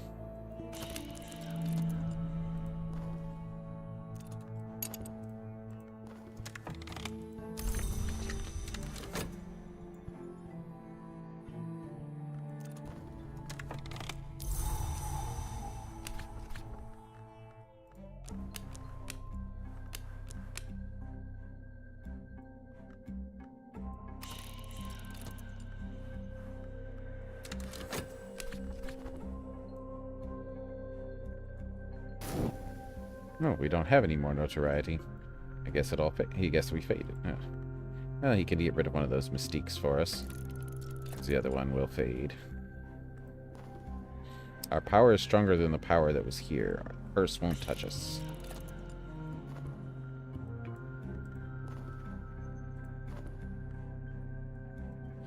We need to start working. We're almost out of funds.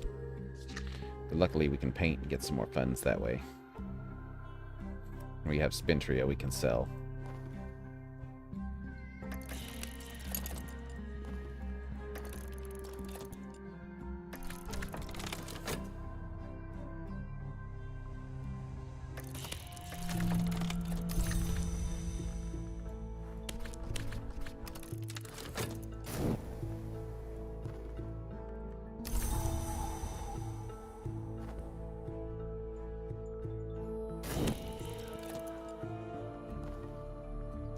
In the waking world, the Hostorium is not made of bone, but its edifice of pale ink and brink is only slightly less unsettling.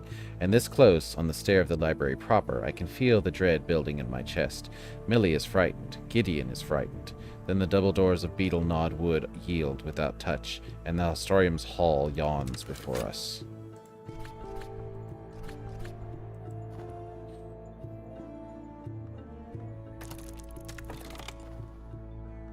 We have an experienced swindler. How delightful to be working with you.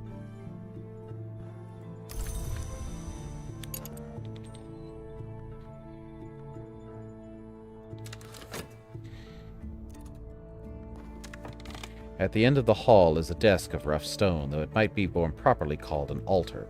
A gaunt South American sits there, motionless, columns of literature piled up around him. It is hard to look him in the face. Rehar Pashutek.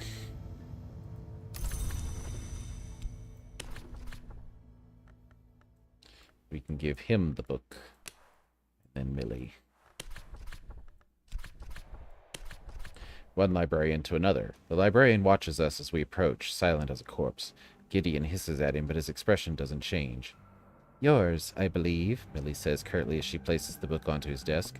I don't think either of us want a book like this out in the world. That would be irresponsible.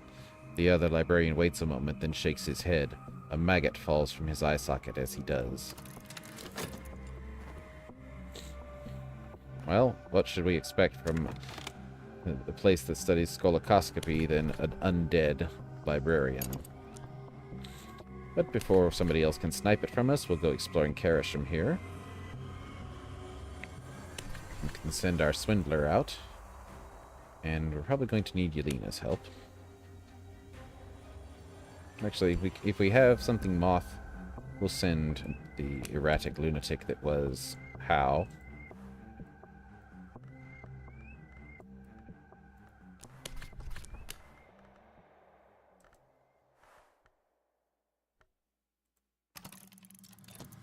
Slink along the streets to a once fine townhouse, surreptitiously case the back garden. Odd stories circulate about the woman who lives here. She might be an adept, a collector, or even the rare thing called impusa. We must be watchful.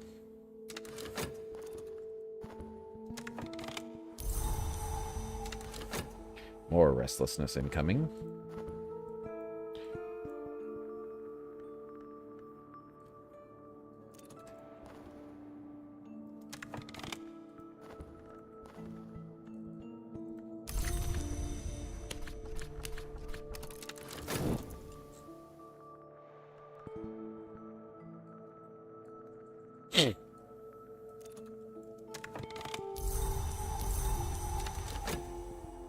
But we have the ability to deal with that later. The man bids us to wait with a lifted finger, scrounging for something behind his desk. He comes up with two small yellowing cards of stiff paper, inscribed with proof of membership, the Hostorium. He holds them out to Millie, and to Gideon for that matter, but neither seems to want the man's gifts. He pauses and then offers an alternative token of thanks, a glass jar containing something wriggling inside. He smiles amicably as he gives it to us. Conqueror worm. A soft, hairy invertebrate about the length of one's index finger, bred and spliced by the morbid experts at the Hostorium. They say they no longer bother with such preliminary experiments, but what then are they studying now? Speak to this creature about any one mortal on the board, and it will kill them. The creature may multiply dangerously. 12 winter.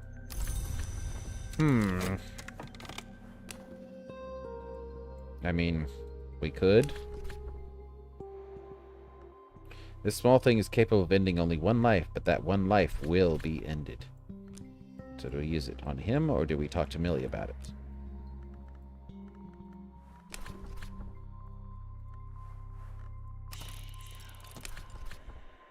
The only course against dangerous knowledge. We are both in London again before either of us can reflect on our caper to the Americas.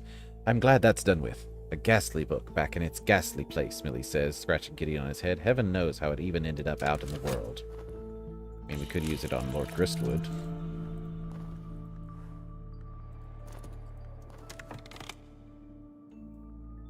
Okay, so we're going to need Heart or Winter.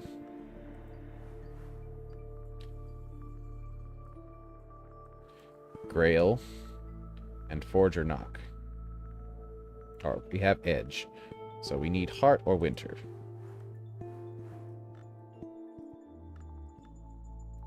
Let's send Beatrice.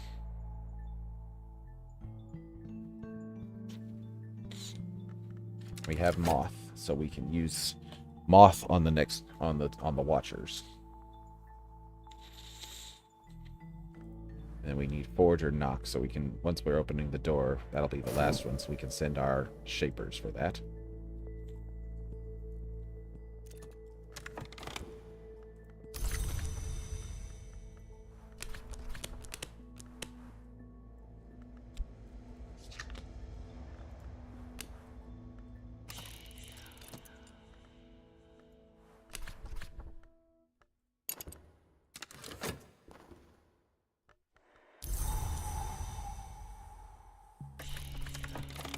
Awake, awake, they're upon us, that way, quickly! Okay, so we'll do Moth first. And then we have time to send Winter.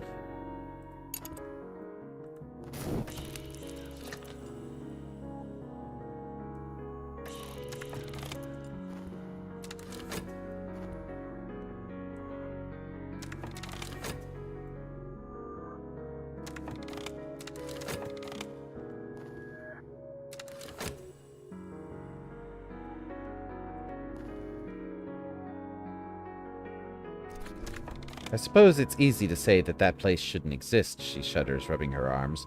But the Hostorium isn't the problem, I think. Dangerous knowledge has existed since there was knowledge to be had. Better it gets shut up in its proper place than allowed to circulate. That's really all you can do to protect people sometimes. It's like secret keeping. Millie is now loyal. She cannot rebel against me.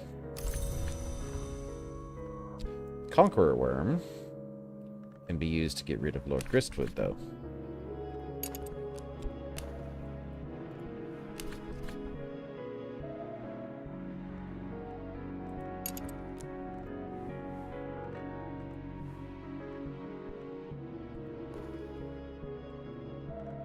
So let's see if we can talk to Millie about Lord Gristwood.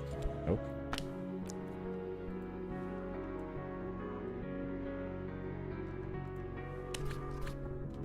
Let's see if she can burn some of that mystique that we have.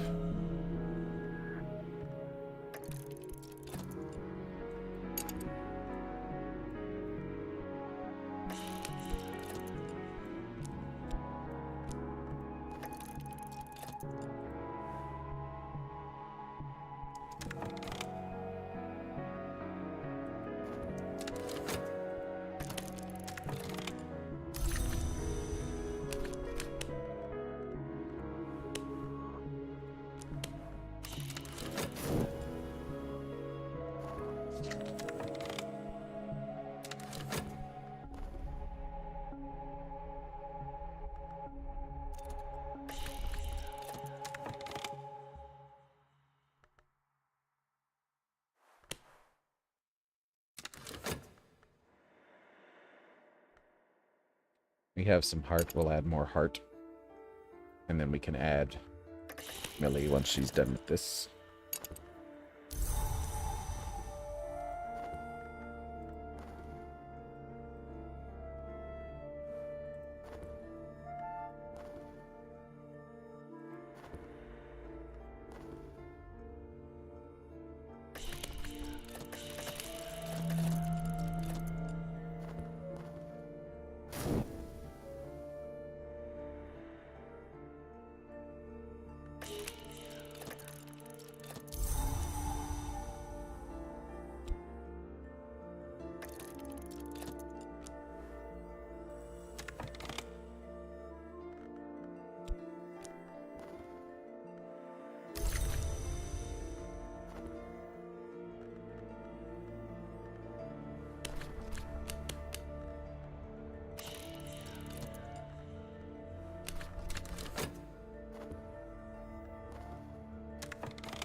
We need Forge.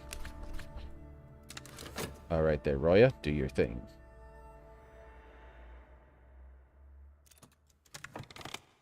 Actually, no. We want to try and use Edgar because we want to try and make some money.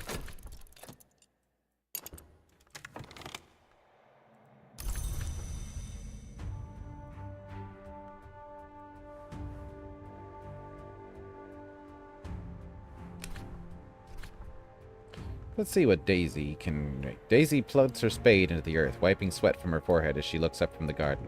Afternoon, she calls out to me, tiredly managing a smile. How are we today? Cult business. Botany. She can probably cultivate something of value if she is asked. So let's see what she can do. And it occurs to me, we have 10 lantern. Let's see if that's enough to get beyond the spider door. It is. Glass garden, approaching the peacock's door. The light of the divided sun penetrates my dream, but not enough to thaw the long-dead frost blossoms of the glass garden. Each step I take crushes another plant to powder. This is the way the brighter hours once came, but now it's silent here in the clouds.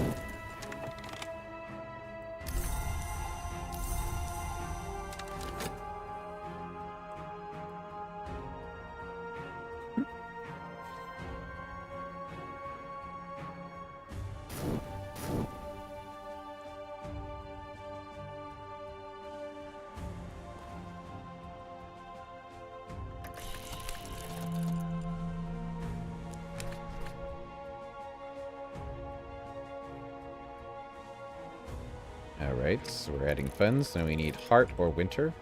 So I'll send Millie along to help.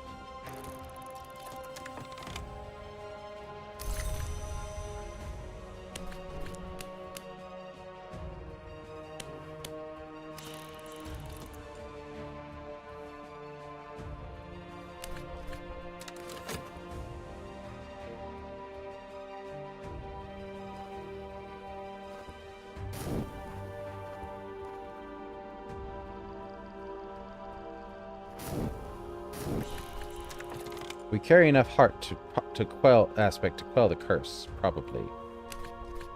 We are strong enough in heart to be almost entirely secure against the curse.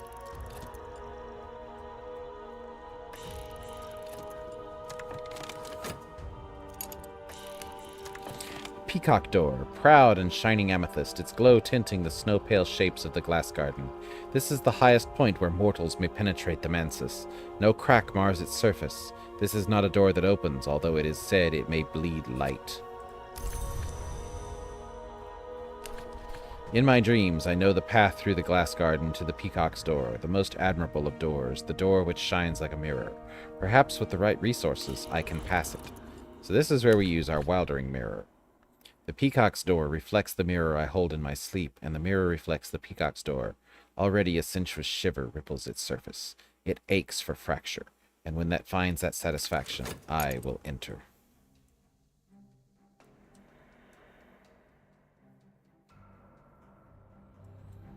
I think it's just about time we get our job back at Glover and Glover, because we need the money.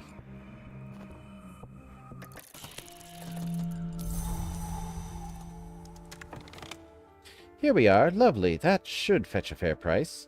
Unripe pickings. The taste is not quite there yet, but fruit is hardiest when it is young. What can we do with that? It is a 4-heart ingredient. Interesting.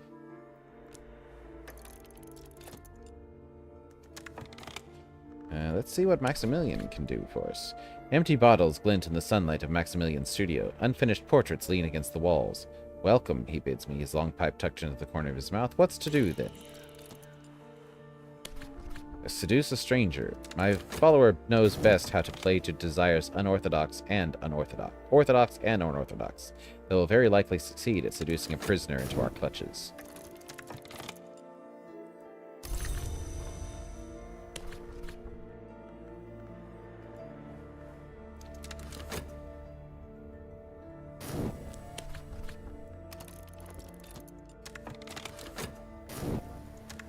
So let's see, we have these Aramaic books, so we might as well translate them. I completely forgot we had these. First time translating anything from Aramaic.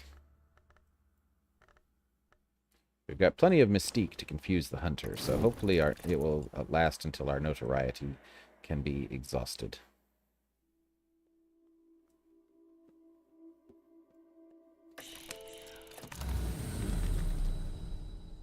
The Peacock Door. Unresolved ambiguity, the Red Church, or the Worm Museum. Let's take the ambiguity. Yeah, probably this one. Last night I opened the Peacock Door, and beyond it in the bright spaces of the house I met a pilgrim adept.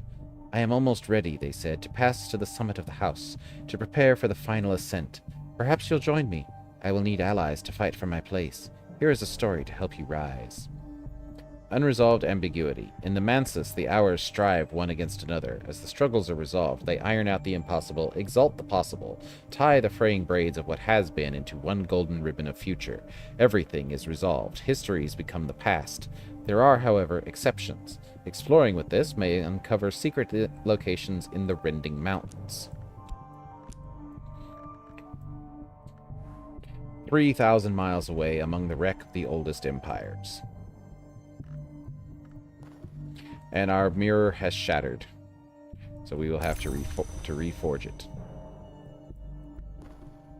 Nothing remains to bar our way. Search the cellar first, then the upper rooms. We don't want to be trapped. Our power is stronger than the power that was here. The curse won't touch us.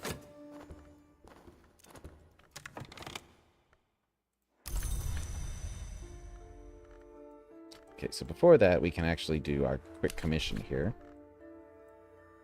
Because we do have the lore for that. And we need reason. Nope, sorry. Wrong click.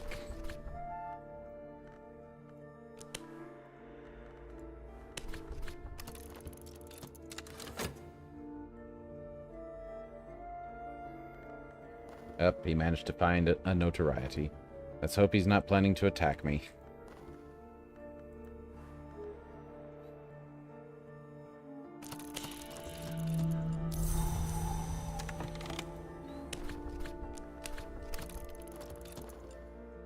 On the topmost floor is an altar to the sun divided, which could be one of many hours. Sweep the items there displayed into a carpet bag, and let's make haste into the back streets. The Shaven Lock Tantra. Also known as one who has shaven his hair, the story goes is the lore that even the shape-changing Vanaris rejected. Some more witch-kissed oil. On the Matthias and the Amethyst Imago, lost. The diagrams and illustrations, even across the centuries, are elegant, hypnotic, and occasionally erotic in Aramaic.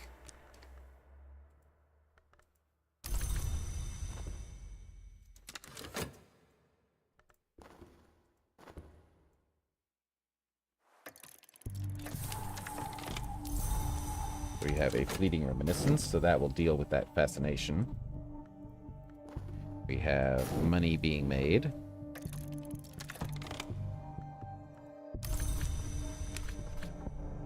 And we are back to work.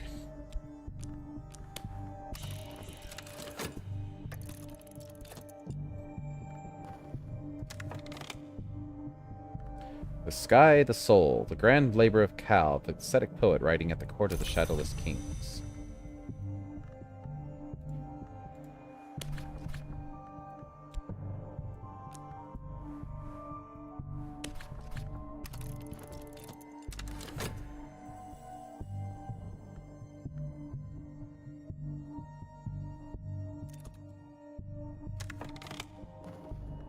Okay, so we made 3 money from that expedition.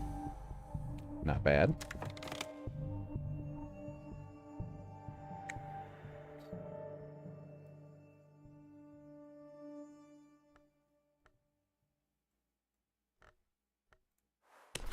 Let's go to the church and see what happens there. Make a visit to a quiet church? To come here at all feels like a kind of farce. Still, the chapel itself retains an austere beauty. Even I can appreciate the way the sun illuminates St. Peter or St. Lucy in their stained glass trappings. Ah, so there's another follower or another prisoner for us. Belligerent hunter is orchestrating an attack. Oh, great. I'm gonna try and wound one of my people.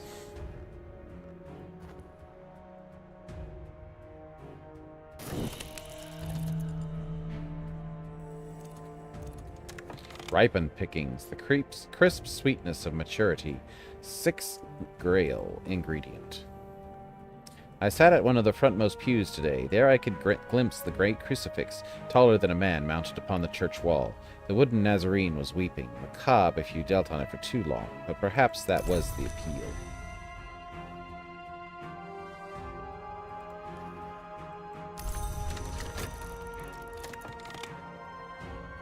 So we need a forge. So let's find out where this guy... So we need... You know, so he stays at the Teresiac. But we don't have membership there yet.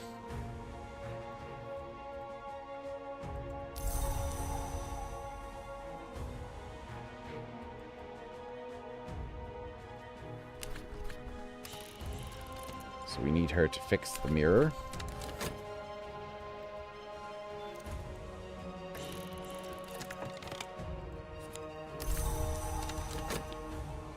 This hunter has given their associates a target or is pursuing them themselves. There will be blood. Grabs a card with somebody with a scar already, so I don't have anybody that's wounded, so luckily nobody's going to get hurt. Alright, so we'll read The Sky, the Soul. Cal's verses are brief, obscure, and often dominated by images of violence. A star is a pinprick, but the sun is a wound.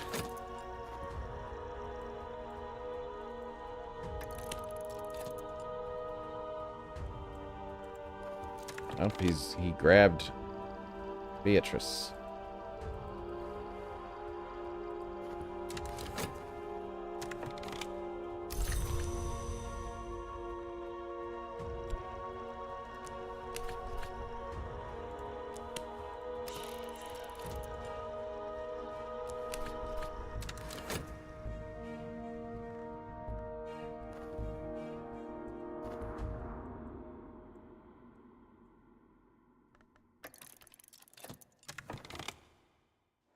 One of my followers has come under attack. Yeah, we need to get rid of this guy.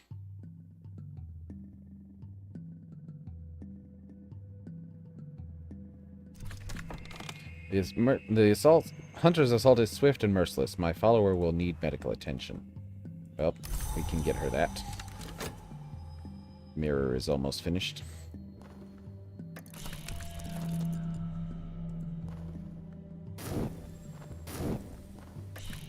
Just need a bronze spintria.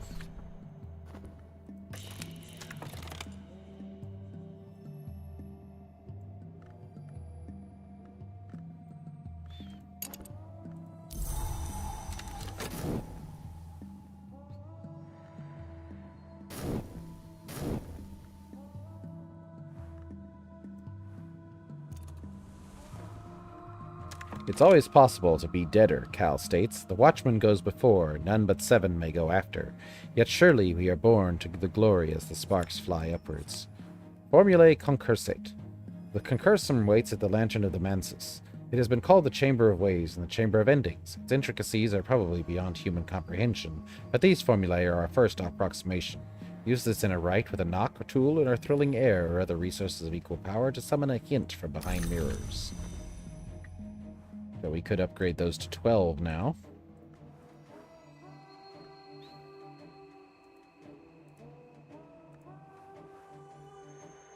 So we would need a library and a silent intensity, which we have, so we might as well. Because we have both of those. And then we'll read our other books that we've got.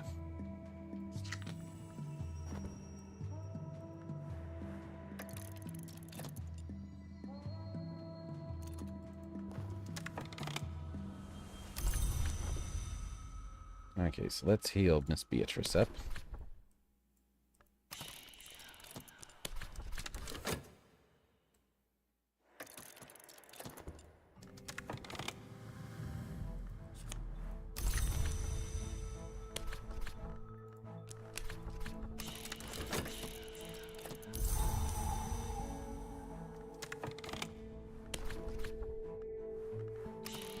Let's feed the door. See what we can get tonight. We need a library.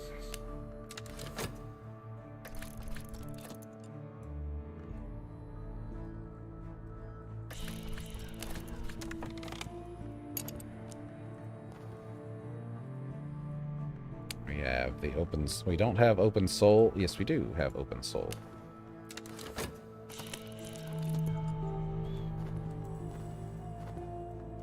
Overripe pickings. A fly crawls on the apple skin and bores into the softened fruit flesh. Winter. So it goes from heart to grail to winter. Interesting. Library or rational observations. We've already provided a library.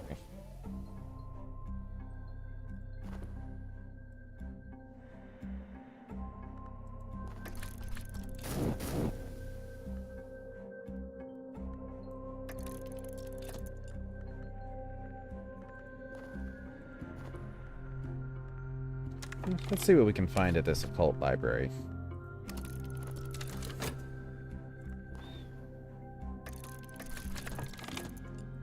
We have Mantra of Ascent. The ascent of knives is the bloodiest of the Watchman's tests. Those who pass it and are dead enter the surface of the sun in rags. Those living who pass it are a little closer to the glory. The wound is healed, the scar remains, but each scar, as the scholar Shuka once observed, is a lesson. So she got a edge scar. Brutal experience. I think hell's a fable. I think so still, till experience change thy mind.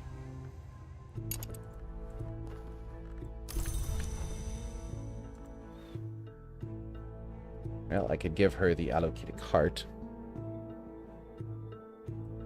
to make her resilient.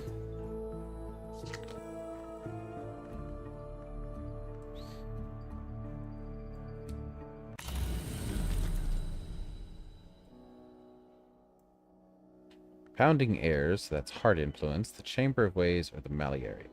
Let's try the Chamber of Ways. Fascination. Lovely. Last night I came to the Concursum, the space at the center of the Mansus, which has been called the Chamber of Mirrors.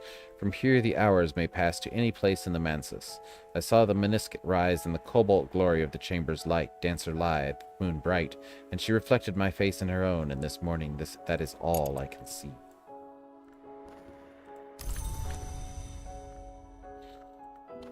Okay, Klaus is mad that we sacrificed somebody to the spider's door, but let's send Maximilian to do his thing again.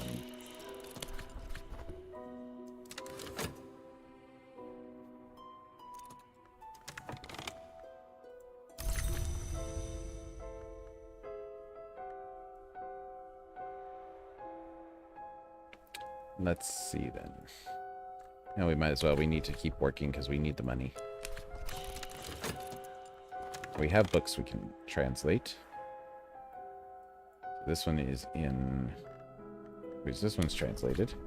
Kanshik sought to become a name. In pursuit of that end, he made Lok Kahuli the vessel of his appetites, promising Lok that they would ascend together. At the spider's door, he betrayed his lover.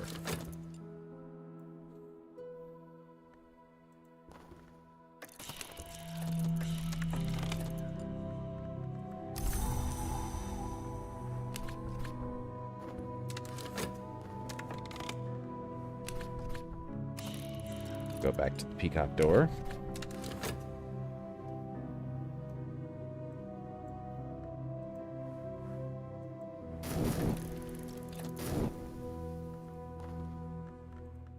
A bold scheme. Is she gonna try and murder him again?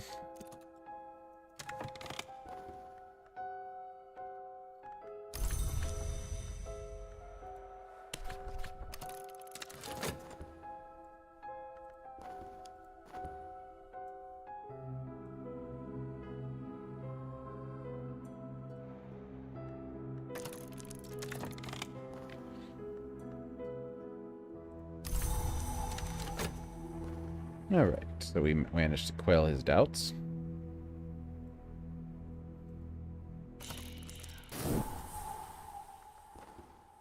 Rival seeks tools and lore for their own ascension. Luckily, I haven't left an expedition open for them. But I think we will produce some snares here shortly. So maybe we can get them on the next time. The Chillarch listened to the betrayal and then forced Kanshik into his service. The Chillarch cannot be denied. Lok Kahuli remained to write this work and described the outer magics of struggle and contest. The operation of the Labite. Series of mystic exercises that requires both dedication and terror. Use this in a rite with a corpse and winter power, and the corpse will rise. Okay, so we have a new one in Sanskrit to translate.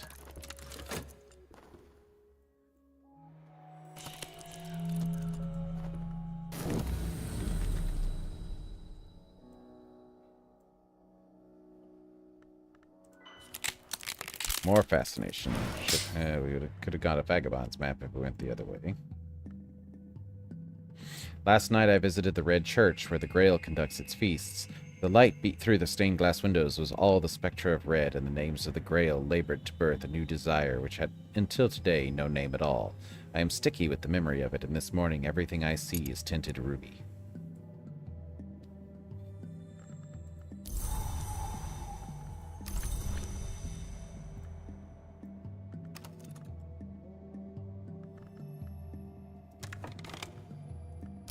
Okay, so let's see. We can take a moment and we can write one of these commissions.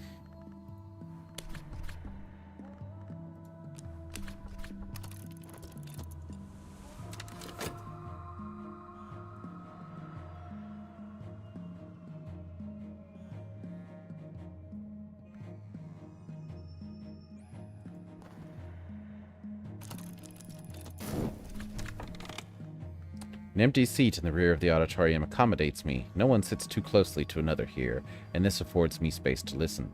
I listen to the lecturer run the length of his knowledge. I listen to the wheedling of chalk against the board. I listen, and I learn.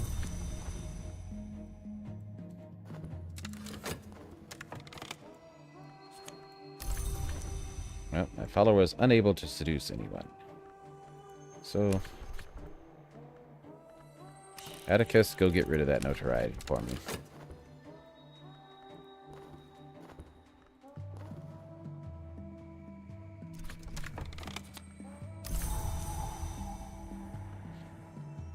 I think it may be a bit overtuned just how much infamy gets created in this game, but maybe that's just me.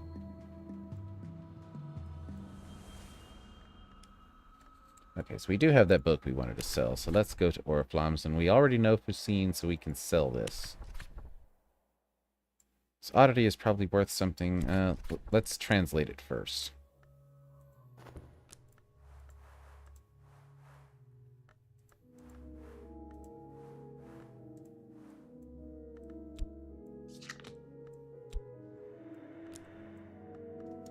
As soon as this is done, we can translate it.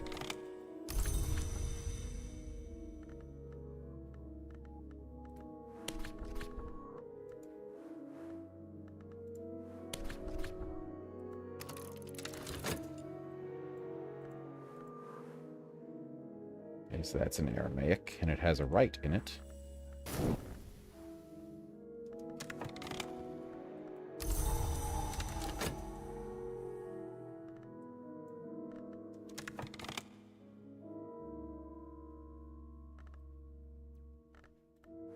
Let's explore the continent. See what we can find.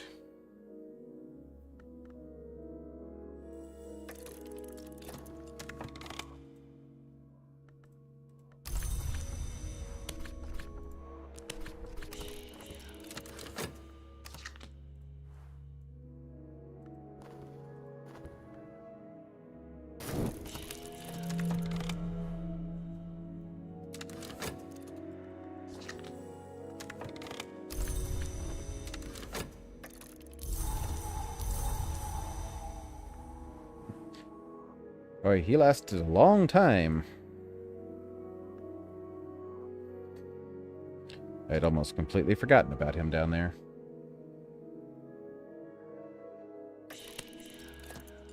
Alright, so that'll get rid of the last notoriety on the board until we make one.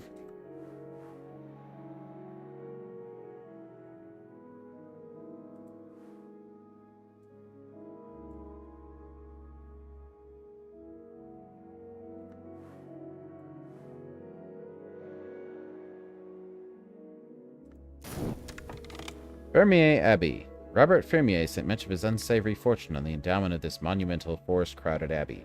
The monks dislike visitors. Their ways are not exactly orthodox. They celebrate a certain harvest festival with unsavory vigor. Well, let's go and explore there, see what we can find. So we'll send our reshaper.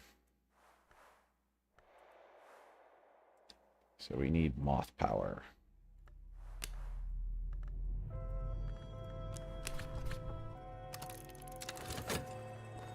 Fermier Abbey, folded into the forest like a jewel box smuggled in a green robe. If we can make it through the forest, we'll still have to face the monks. But we can deceive them. People think a little better of us now. Small relief. I wonder, can I talk with him about lore? Share the brighter invocations of the glorious lore. The door in the eye navigates, but he is not merciful. But first and always he illuminates. Listen and be illuminated.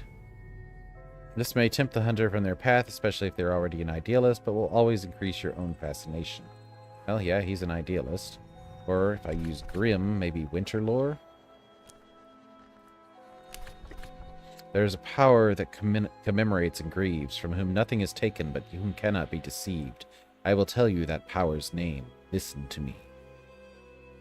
This might sway the hunter from their path, especially if they're already grim, but will always increase your own dread. Well, dread is easier to work with than fascination, and I have fascination over there, so I can counter it. And I have a contentment about to pop. Oh, well, the dread will make the will deal with the fleeting reminiscence will deal with that, or the dread will deal with the fascination. So let's see, if I do a right with this,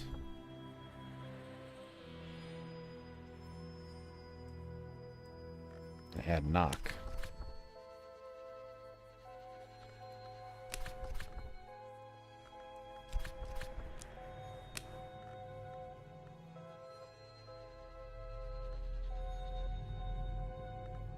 Oh, that's not going to do anything for me.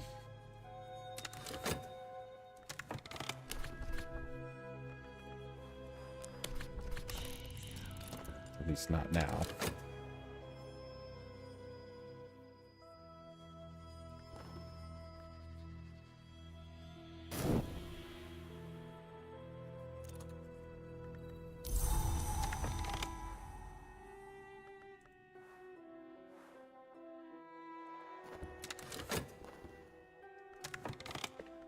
So I'm going to need more moths, so I'll send Charlotte.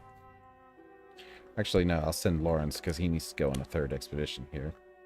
Oh, he's been to 3. So I can talk to him with a glimmering, have him write a memoir of his... I'll just send Charlotte. The wood beneath the mansus is darker even than this place. The moth will guide our footfalls. Success is very likely.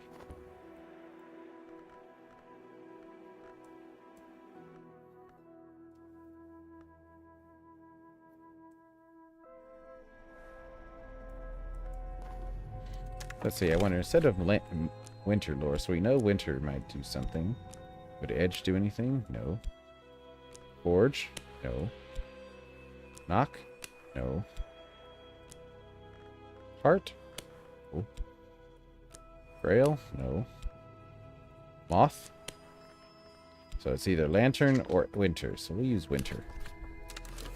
Especially since he's already grim. Might give us a third rival, but, you know, better than him as a hunter trying to hurt my people. Alright, it might end badly for me, but it's worth the sacrifice, and others will carry on the struggle. We'll meet again. But idealists cannot be demoralized. Well.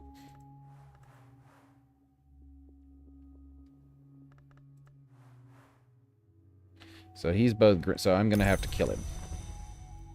I'm going to have to summon something that can kill him.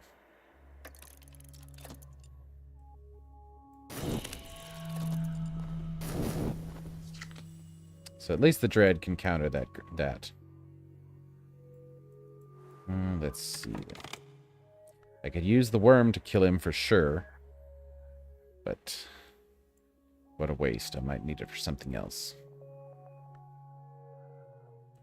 Well. Do I have a glimmering? No, I have erudition. Lawrence smiles at me, the corner of his eyes wrinkling. What's to be done, then? Where shall we go? So he spins deceptions as cult business. Or he wants Secret Histories 12. Which I don't have yet. Though I can combine 2 of these together. And then 2 of the Unresolved Ambiguities together. So that'll get us to 12, so...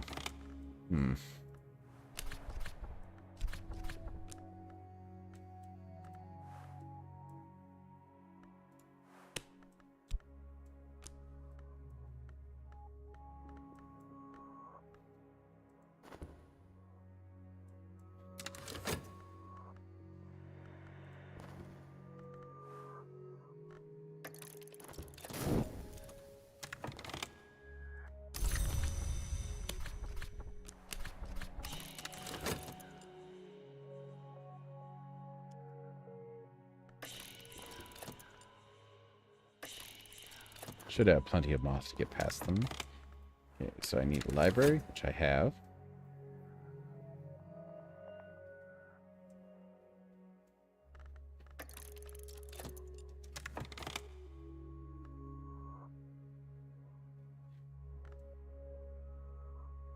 So I have everything except the winter painting, because I don't have the winter pigment.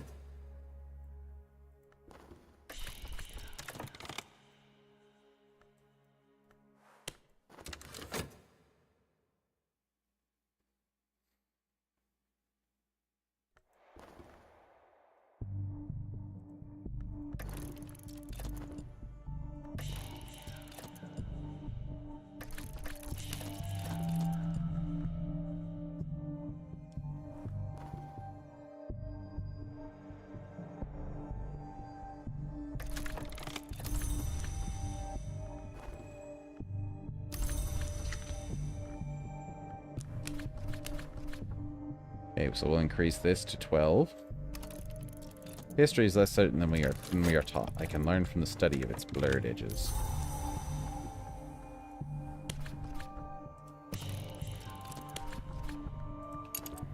And we need to fix the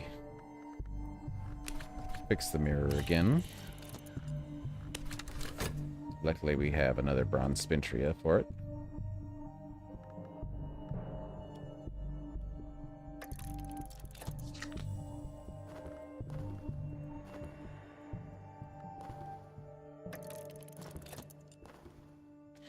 Faith is a double-edged weapon. These monks have great talent in the matter of believing, and so they have believed our lies.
We don't have any influences, so that one is a bust.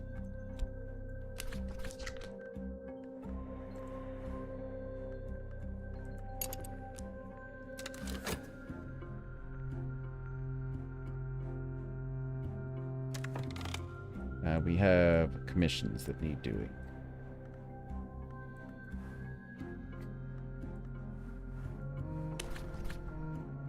So we need Grail Lore and Passion.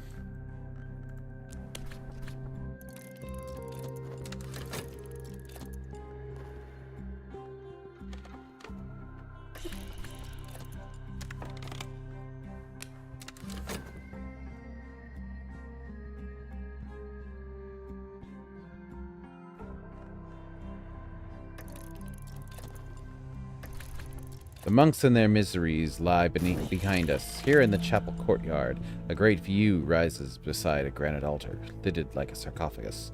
What's within?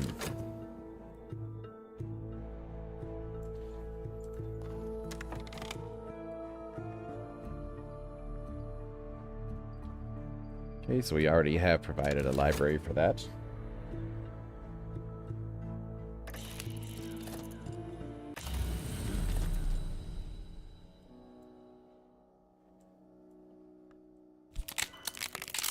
Okay, so there's some knock. So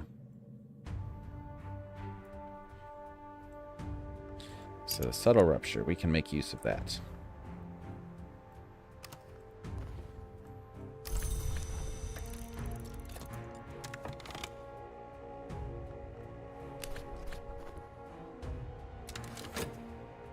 Even though we have to work at Glover and Groveler and enter decay, we still have time because it'll decay to 10, to 6, and then 2.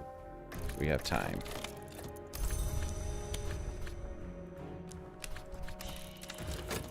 We only need 2 points. So we now have a Vagabond's map. The Vagabond is the 1 hour that can never enter the Mansus, but she goes everywhere else. And if you believe her boasts, she's the only one who knows all the histories. Sometimes she lets someone record her travels. Exploring with this scrap of knowledge may uncover secret locations in the lone and level sands far from here. The space inside the altar is filled with broken cups, everyone painted red, everyone scrawled with vile graffiti and otherwise befouled. The monks must have held great ceremonies of detestation and kept the remains as trophies. Buried among the cup corpses are other treasures. The Tantra of Worms. The entomologist Juliana Zawatowski eventually came to insist that this text was written by insects inhabiting a human skin. She's never presented evidence for her claim. The Thirsting Tantra. C.G. Burial, the temperance campaigner, published elements of this in a pamphlet, which had to be withdrawn and destroyed after it became too popular. Against the sisterhood of the knot and the foulness of their depraved customs, Hieronymus Pseudo-Hypnerotomachus wrote this furious screed about the sinister influence of the sisterhood upon his own Church of the Unconquered Sun. De Horace, Book 2. In Latin, a 19th century reprint by the indefatigable Nathaniel Darcy Evers of a 14th century Latin translation of a 4th century work. The Magnus von Brandt's authentic and unique account of the true tongue of the whole truemost land of the highmost. Written excitably and in some haste by a gentleman in the grip of a transcendentalist enthusiasm, but nevertheless a useful guide to Aramaic, so we can sell that. In fact, we've got a whole bunch of stuff we can sell off here, so let's get working on that. Or Flams, my old friend. So we can sell this off.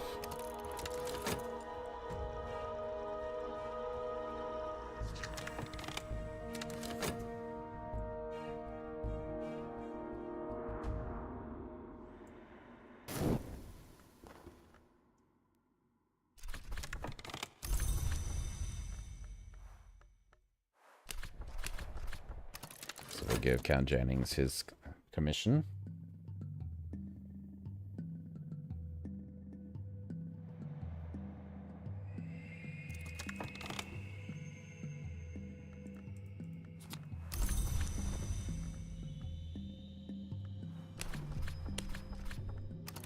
We'll give Mademoiselle Bechet hers.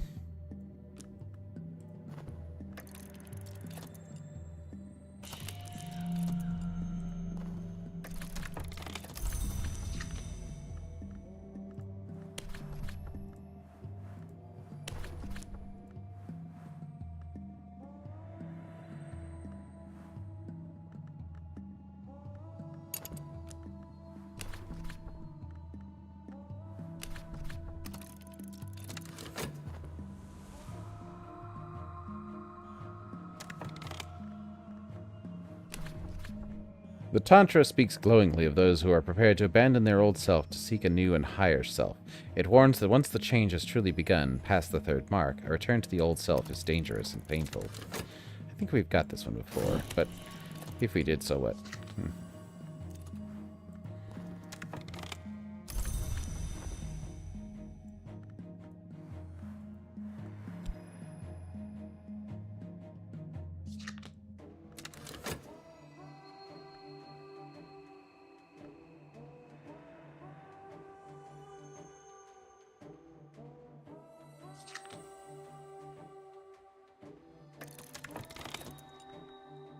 My item is sold. 2 funds.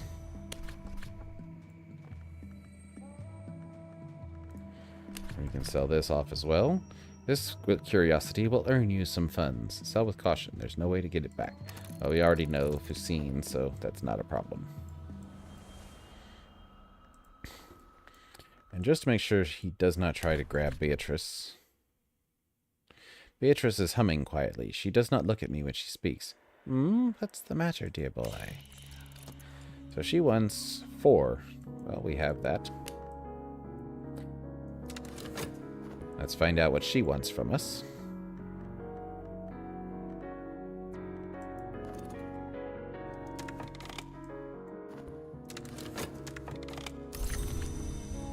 Okay.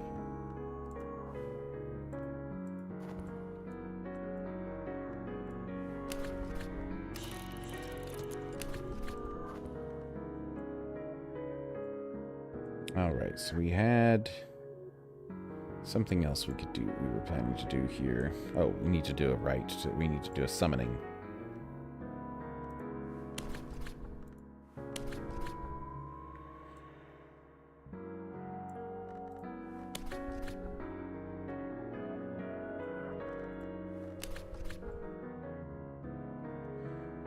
Ritual of Wind Splintering.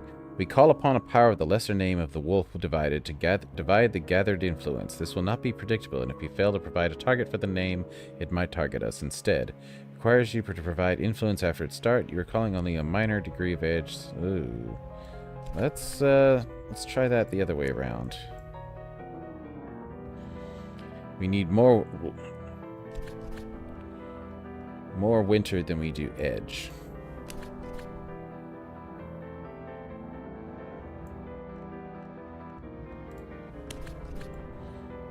So that lets us summon a maid in the mirror.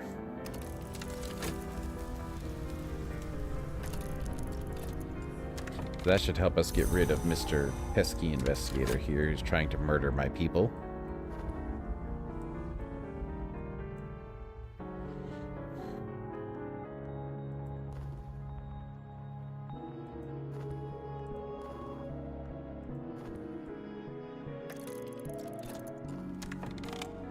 Two funds for that book.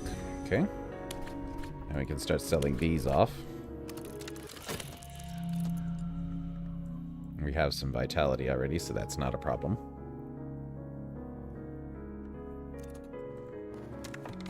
Whisper your secrets into the earth, burn them in fire, scatter them in the sea, still they will cling to your hair.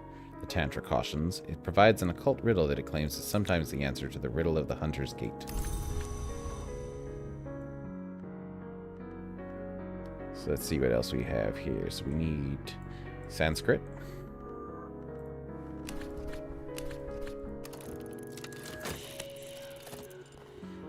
One of my followers is being interrogated. Good thing I'm talking with her, because he's looking for somebody that's wounded already.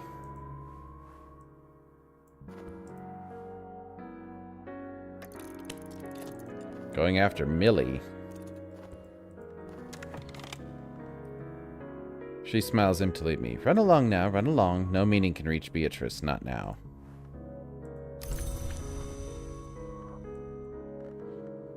Well, let's try talking with Roya.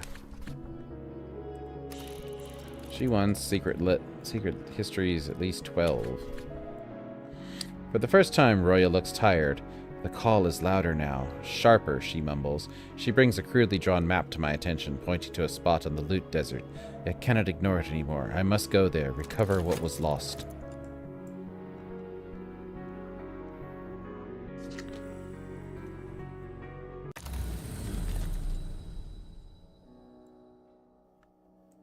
So we have Forge, but we want to try and get some more fascination.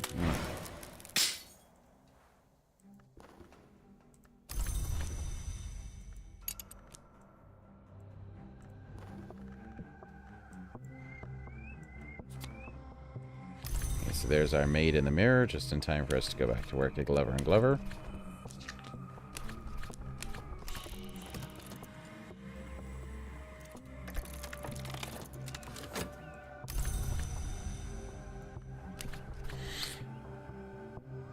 The Tantra explains various less than practical countermeasures against the worms, the serpents which are not serpents.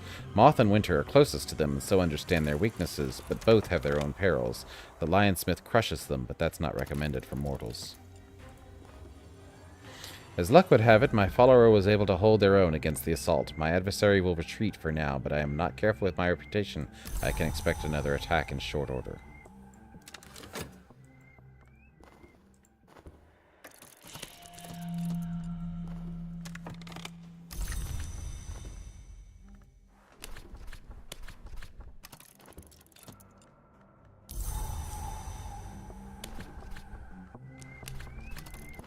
And he's back again already. So he's going to try and zap another one of my people. Oh, he got Mystique this time, so maybe that notoriety will have time to fade. Or I can hide it in a painting.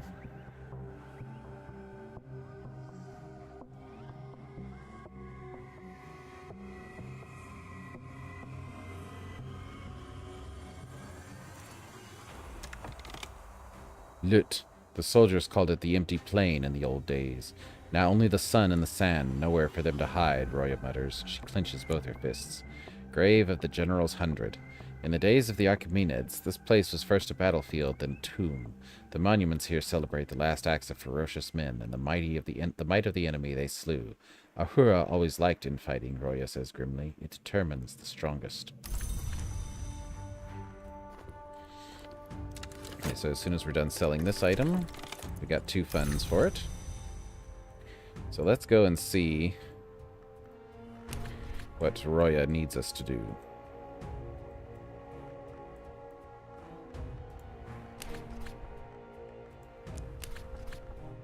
The Lut has the privilege of being Persia's hottest desert, and crossing it will be a desolate ordeal even if we prepare accordingly.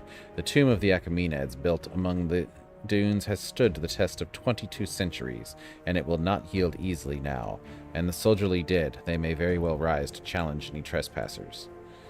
Okay, so poor Hao is now a lunatic.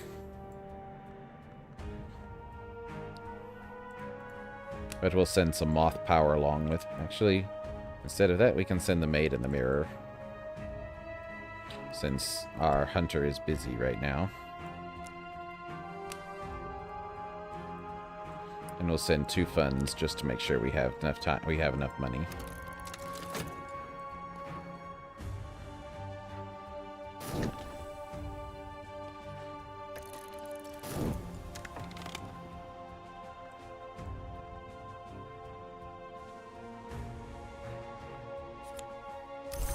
Oops, so we've got evidence. But this guy doesn't really work on evidence. He just tries to attack me straight up.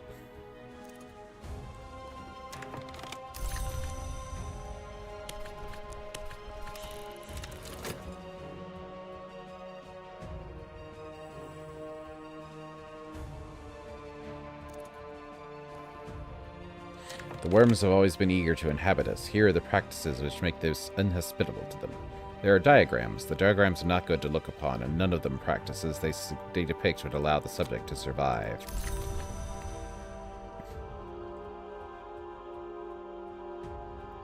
So we have another thing in Sanskrit there, so let's translate that.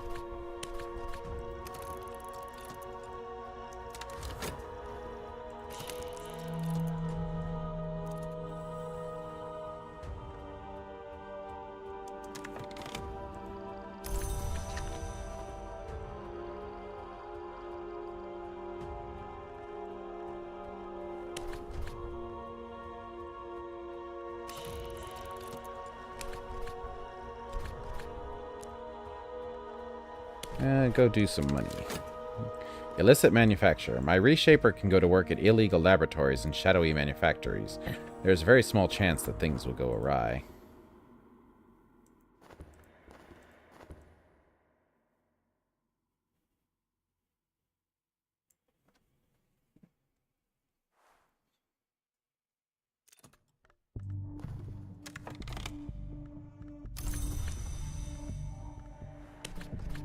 A disquisition on the many varieties of thirst, their uses, and their effects.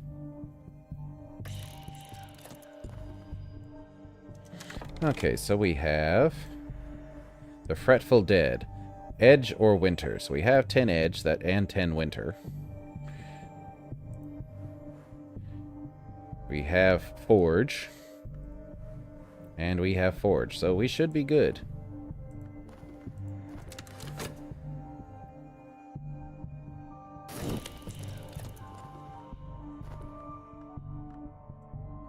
Okay, so by the time that he has time to grab the next one, that notoriety will have faded, so he will not attack me this time.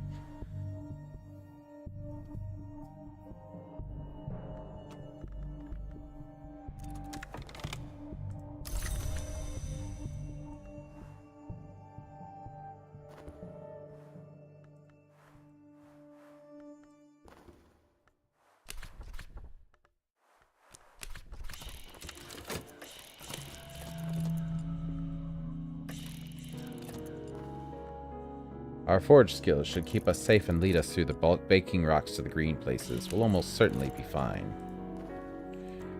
Questioning a patron.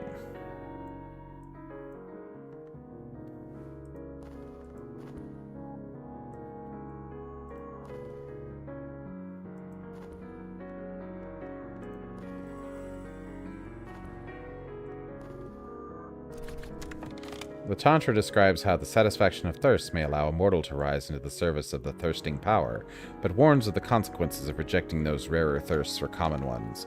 A man who thirsts, O mighty one, whose mind clings to actions in this world, will return to this world of action from that other place. So, Rite of the Sea's Feasting. This rite calls on the witch and sister to close the gap between what is and what might be. The adept pours or hurls an offering into the water, preferably, but not essentially, the sea. And a theatic invocation. Raucous shrieks attend the passage of the names of the Grail. We reproduce them as best we can for the pulsing power they lend. Okay, so let's move that over. So now we have a higher... we have a higher Grail lore than before. So we have 8 Grail.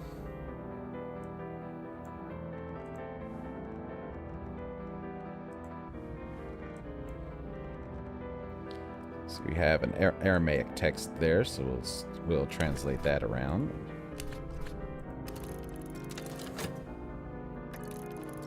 The sun is setting. We look back across the desolation we crossed and all the colors it consumes in the evening light. Night falls, stars prickle, the wind presses cold hands to our faces. Onwards. My follower returns with the fruits of their labor, some funds and a spintria. And no notoriety.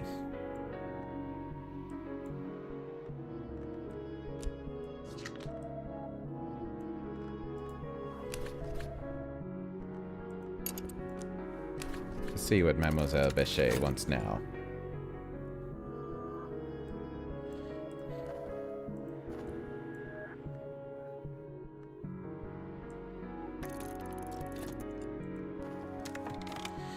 Moth, very substantial.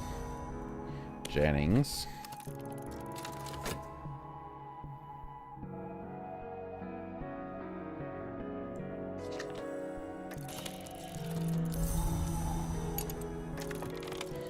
Wants heart, substantial.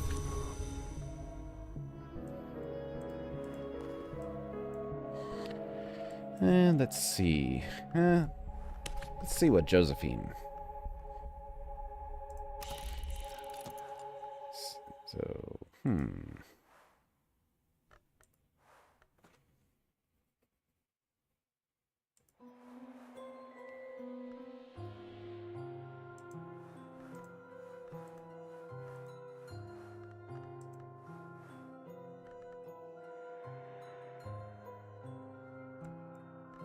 let's see. Hers is burglary. Let's see what she can steal. Or, no, actually, instead of that, let's see what she wants secret lore 8.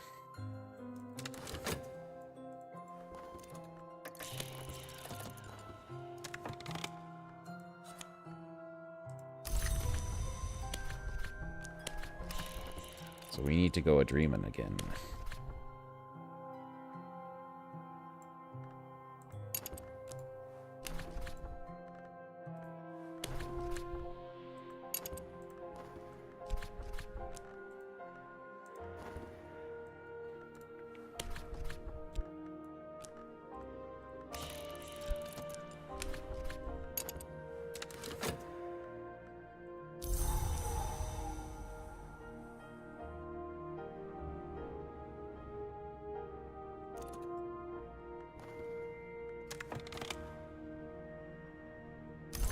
This an account of an occult romance. A certain Para, son of Aaron, claims to have written this in a single day and a single night, as part of his initiation into the Damascene branch of the House of Lethe, that tight, disciplined order of immortals who reject their past and future. The laws of the house forbade Matthias to love. The customs of the wood forbade the imago to remain. So he conjured her a final time, when she had uncovered the shears of Alakapura, and she suffered him to cut the wings from her back, so that she might remain, and he suffered her to cut the parts which hold man's seed, to keep them from the detestable act. This was love in all its blood and joy, and we have cast Matthias out from the house.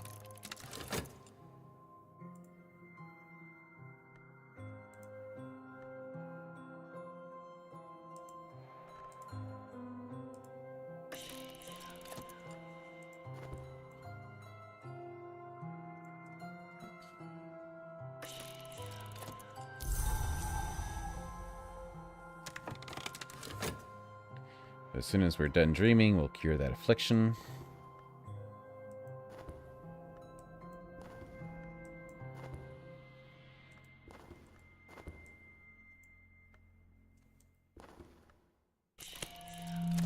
The dead circle the edge of our vision like frayed dreams. The very air around us chill with winter's shadow. They must recognize that.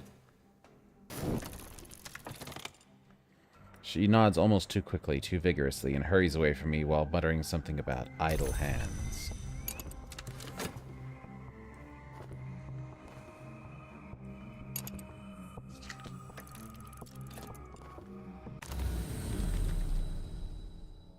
Ah, there we go. Scholar Vac. Last night I opened the peacock door, and afterwards it spoke to me. I am Vac, it boasted, both the tongue and the goddess. I am the only entrance into secret light. I was worshipped before you upright apes, and I will be still when all of you are ugly ash. Listen, and I will prove it. I woke with my mouth full of words. So now we can translate those Vac texts we have.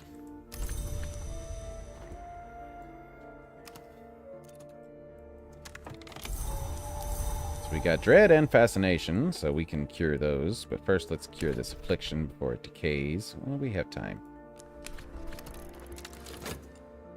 A season of dread is coming.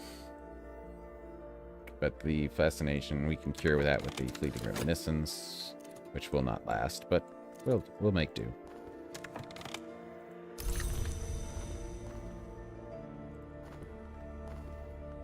The right of the map's edge was given us by the vagabond. It is the right that Matthias used to summon the amethyst imago, but like many summoning rites, it could be used to conjure almost any entity, given the appropriate tool and the appropriate influence.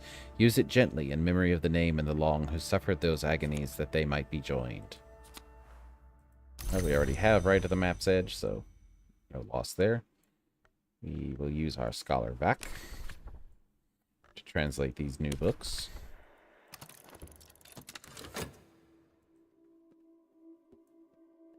We have one in Latin and one in Greek.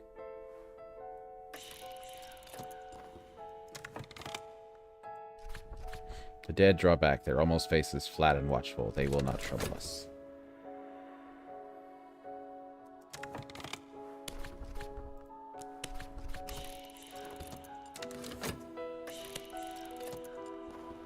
Considering the evidence, he's found no notoriety, so he's probably just going to do nothing.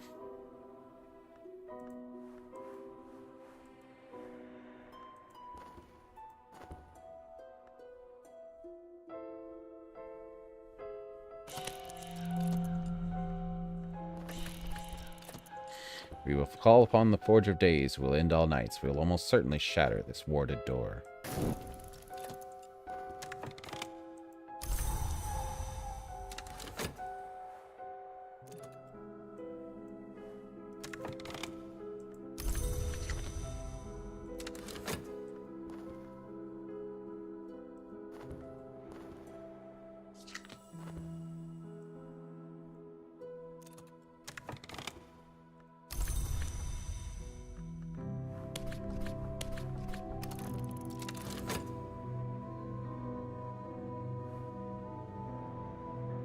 Finally, we can translate and read these.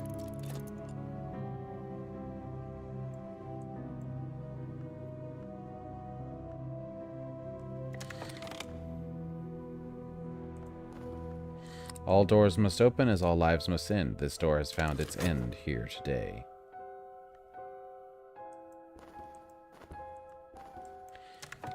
Let's see. Time to test a theory.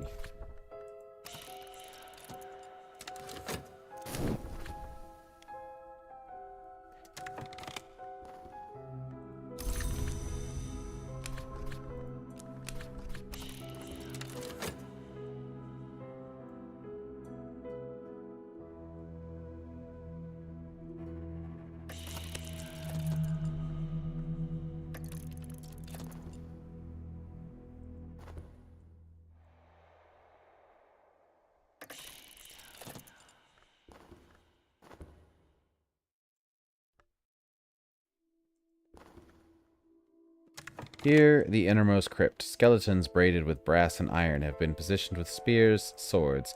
They flank the sides of a great sandstone slab, where old candles have burned to stumps beside various offerings. Pieces of gold, weapon fragments, long iron spikes, and atop the slab, the thing the Acquaintances must have been paying honor to.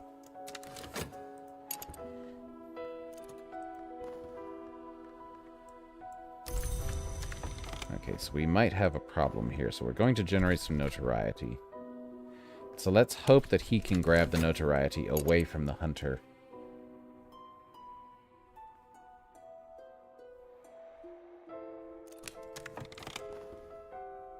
The bones of a great beast lie atop the slab. Its length takes up the stone's entirety. A human femur sits in the mouth of its beaked skull. Roya lays a hand on the bones, eyes closed, and remains there for a long moment. Then she gathers the iron spikes laid at the beast's foot and marches from the crypt. Labitic grains. Labites are the youngest of the lionsmith's servants. When rendered to powder, they retain their potency, but not their beauty. 3 bond spentria, and the shapur's nails. Each one is a solid taenite iron and runs as long as an arm, more akin to a railroad spike than any sort of nail. I would need a sledgehammer to drive this into anything.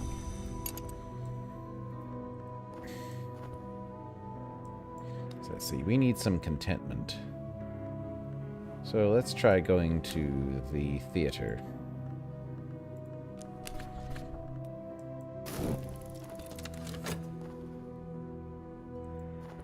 Watch a show of art. Nope, he could not grab it fast enough, but he's just grabbing the evidence instead of trying to hurt me.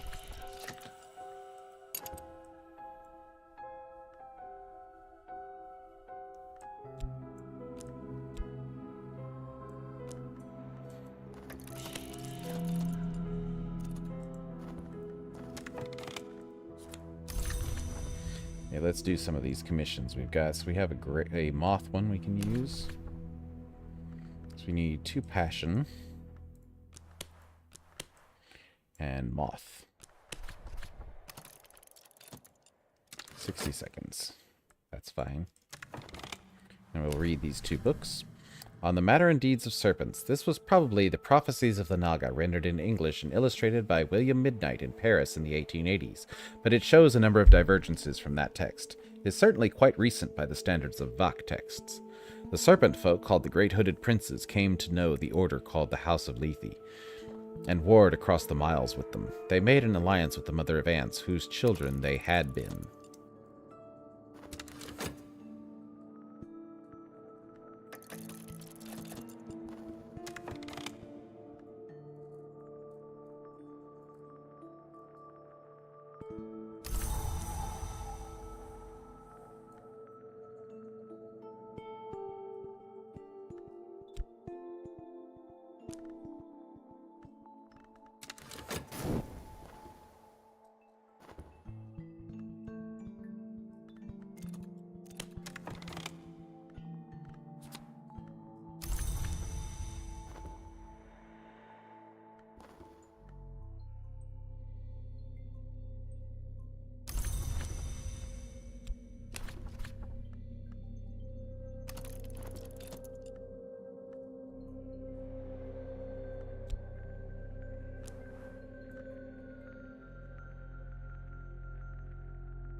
And I feel like a fool because I've been talking to myself for 4 hours because I forgot to turn the mic on.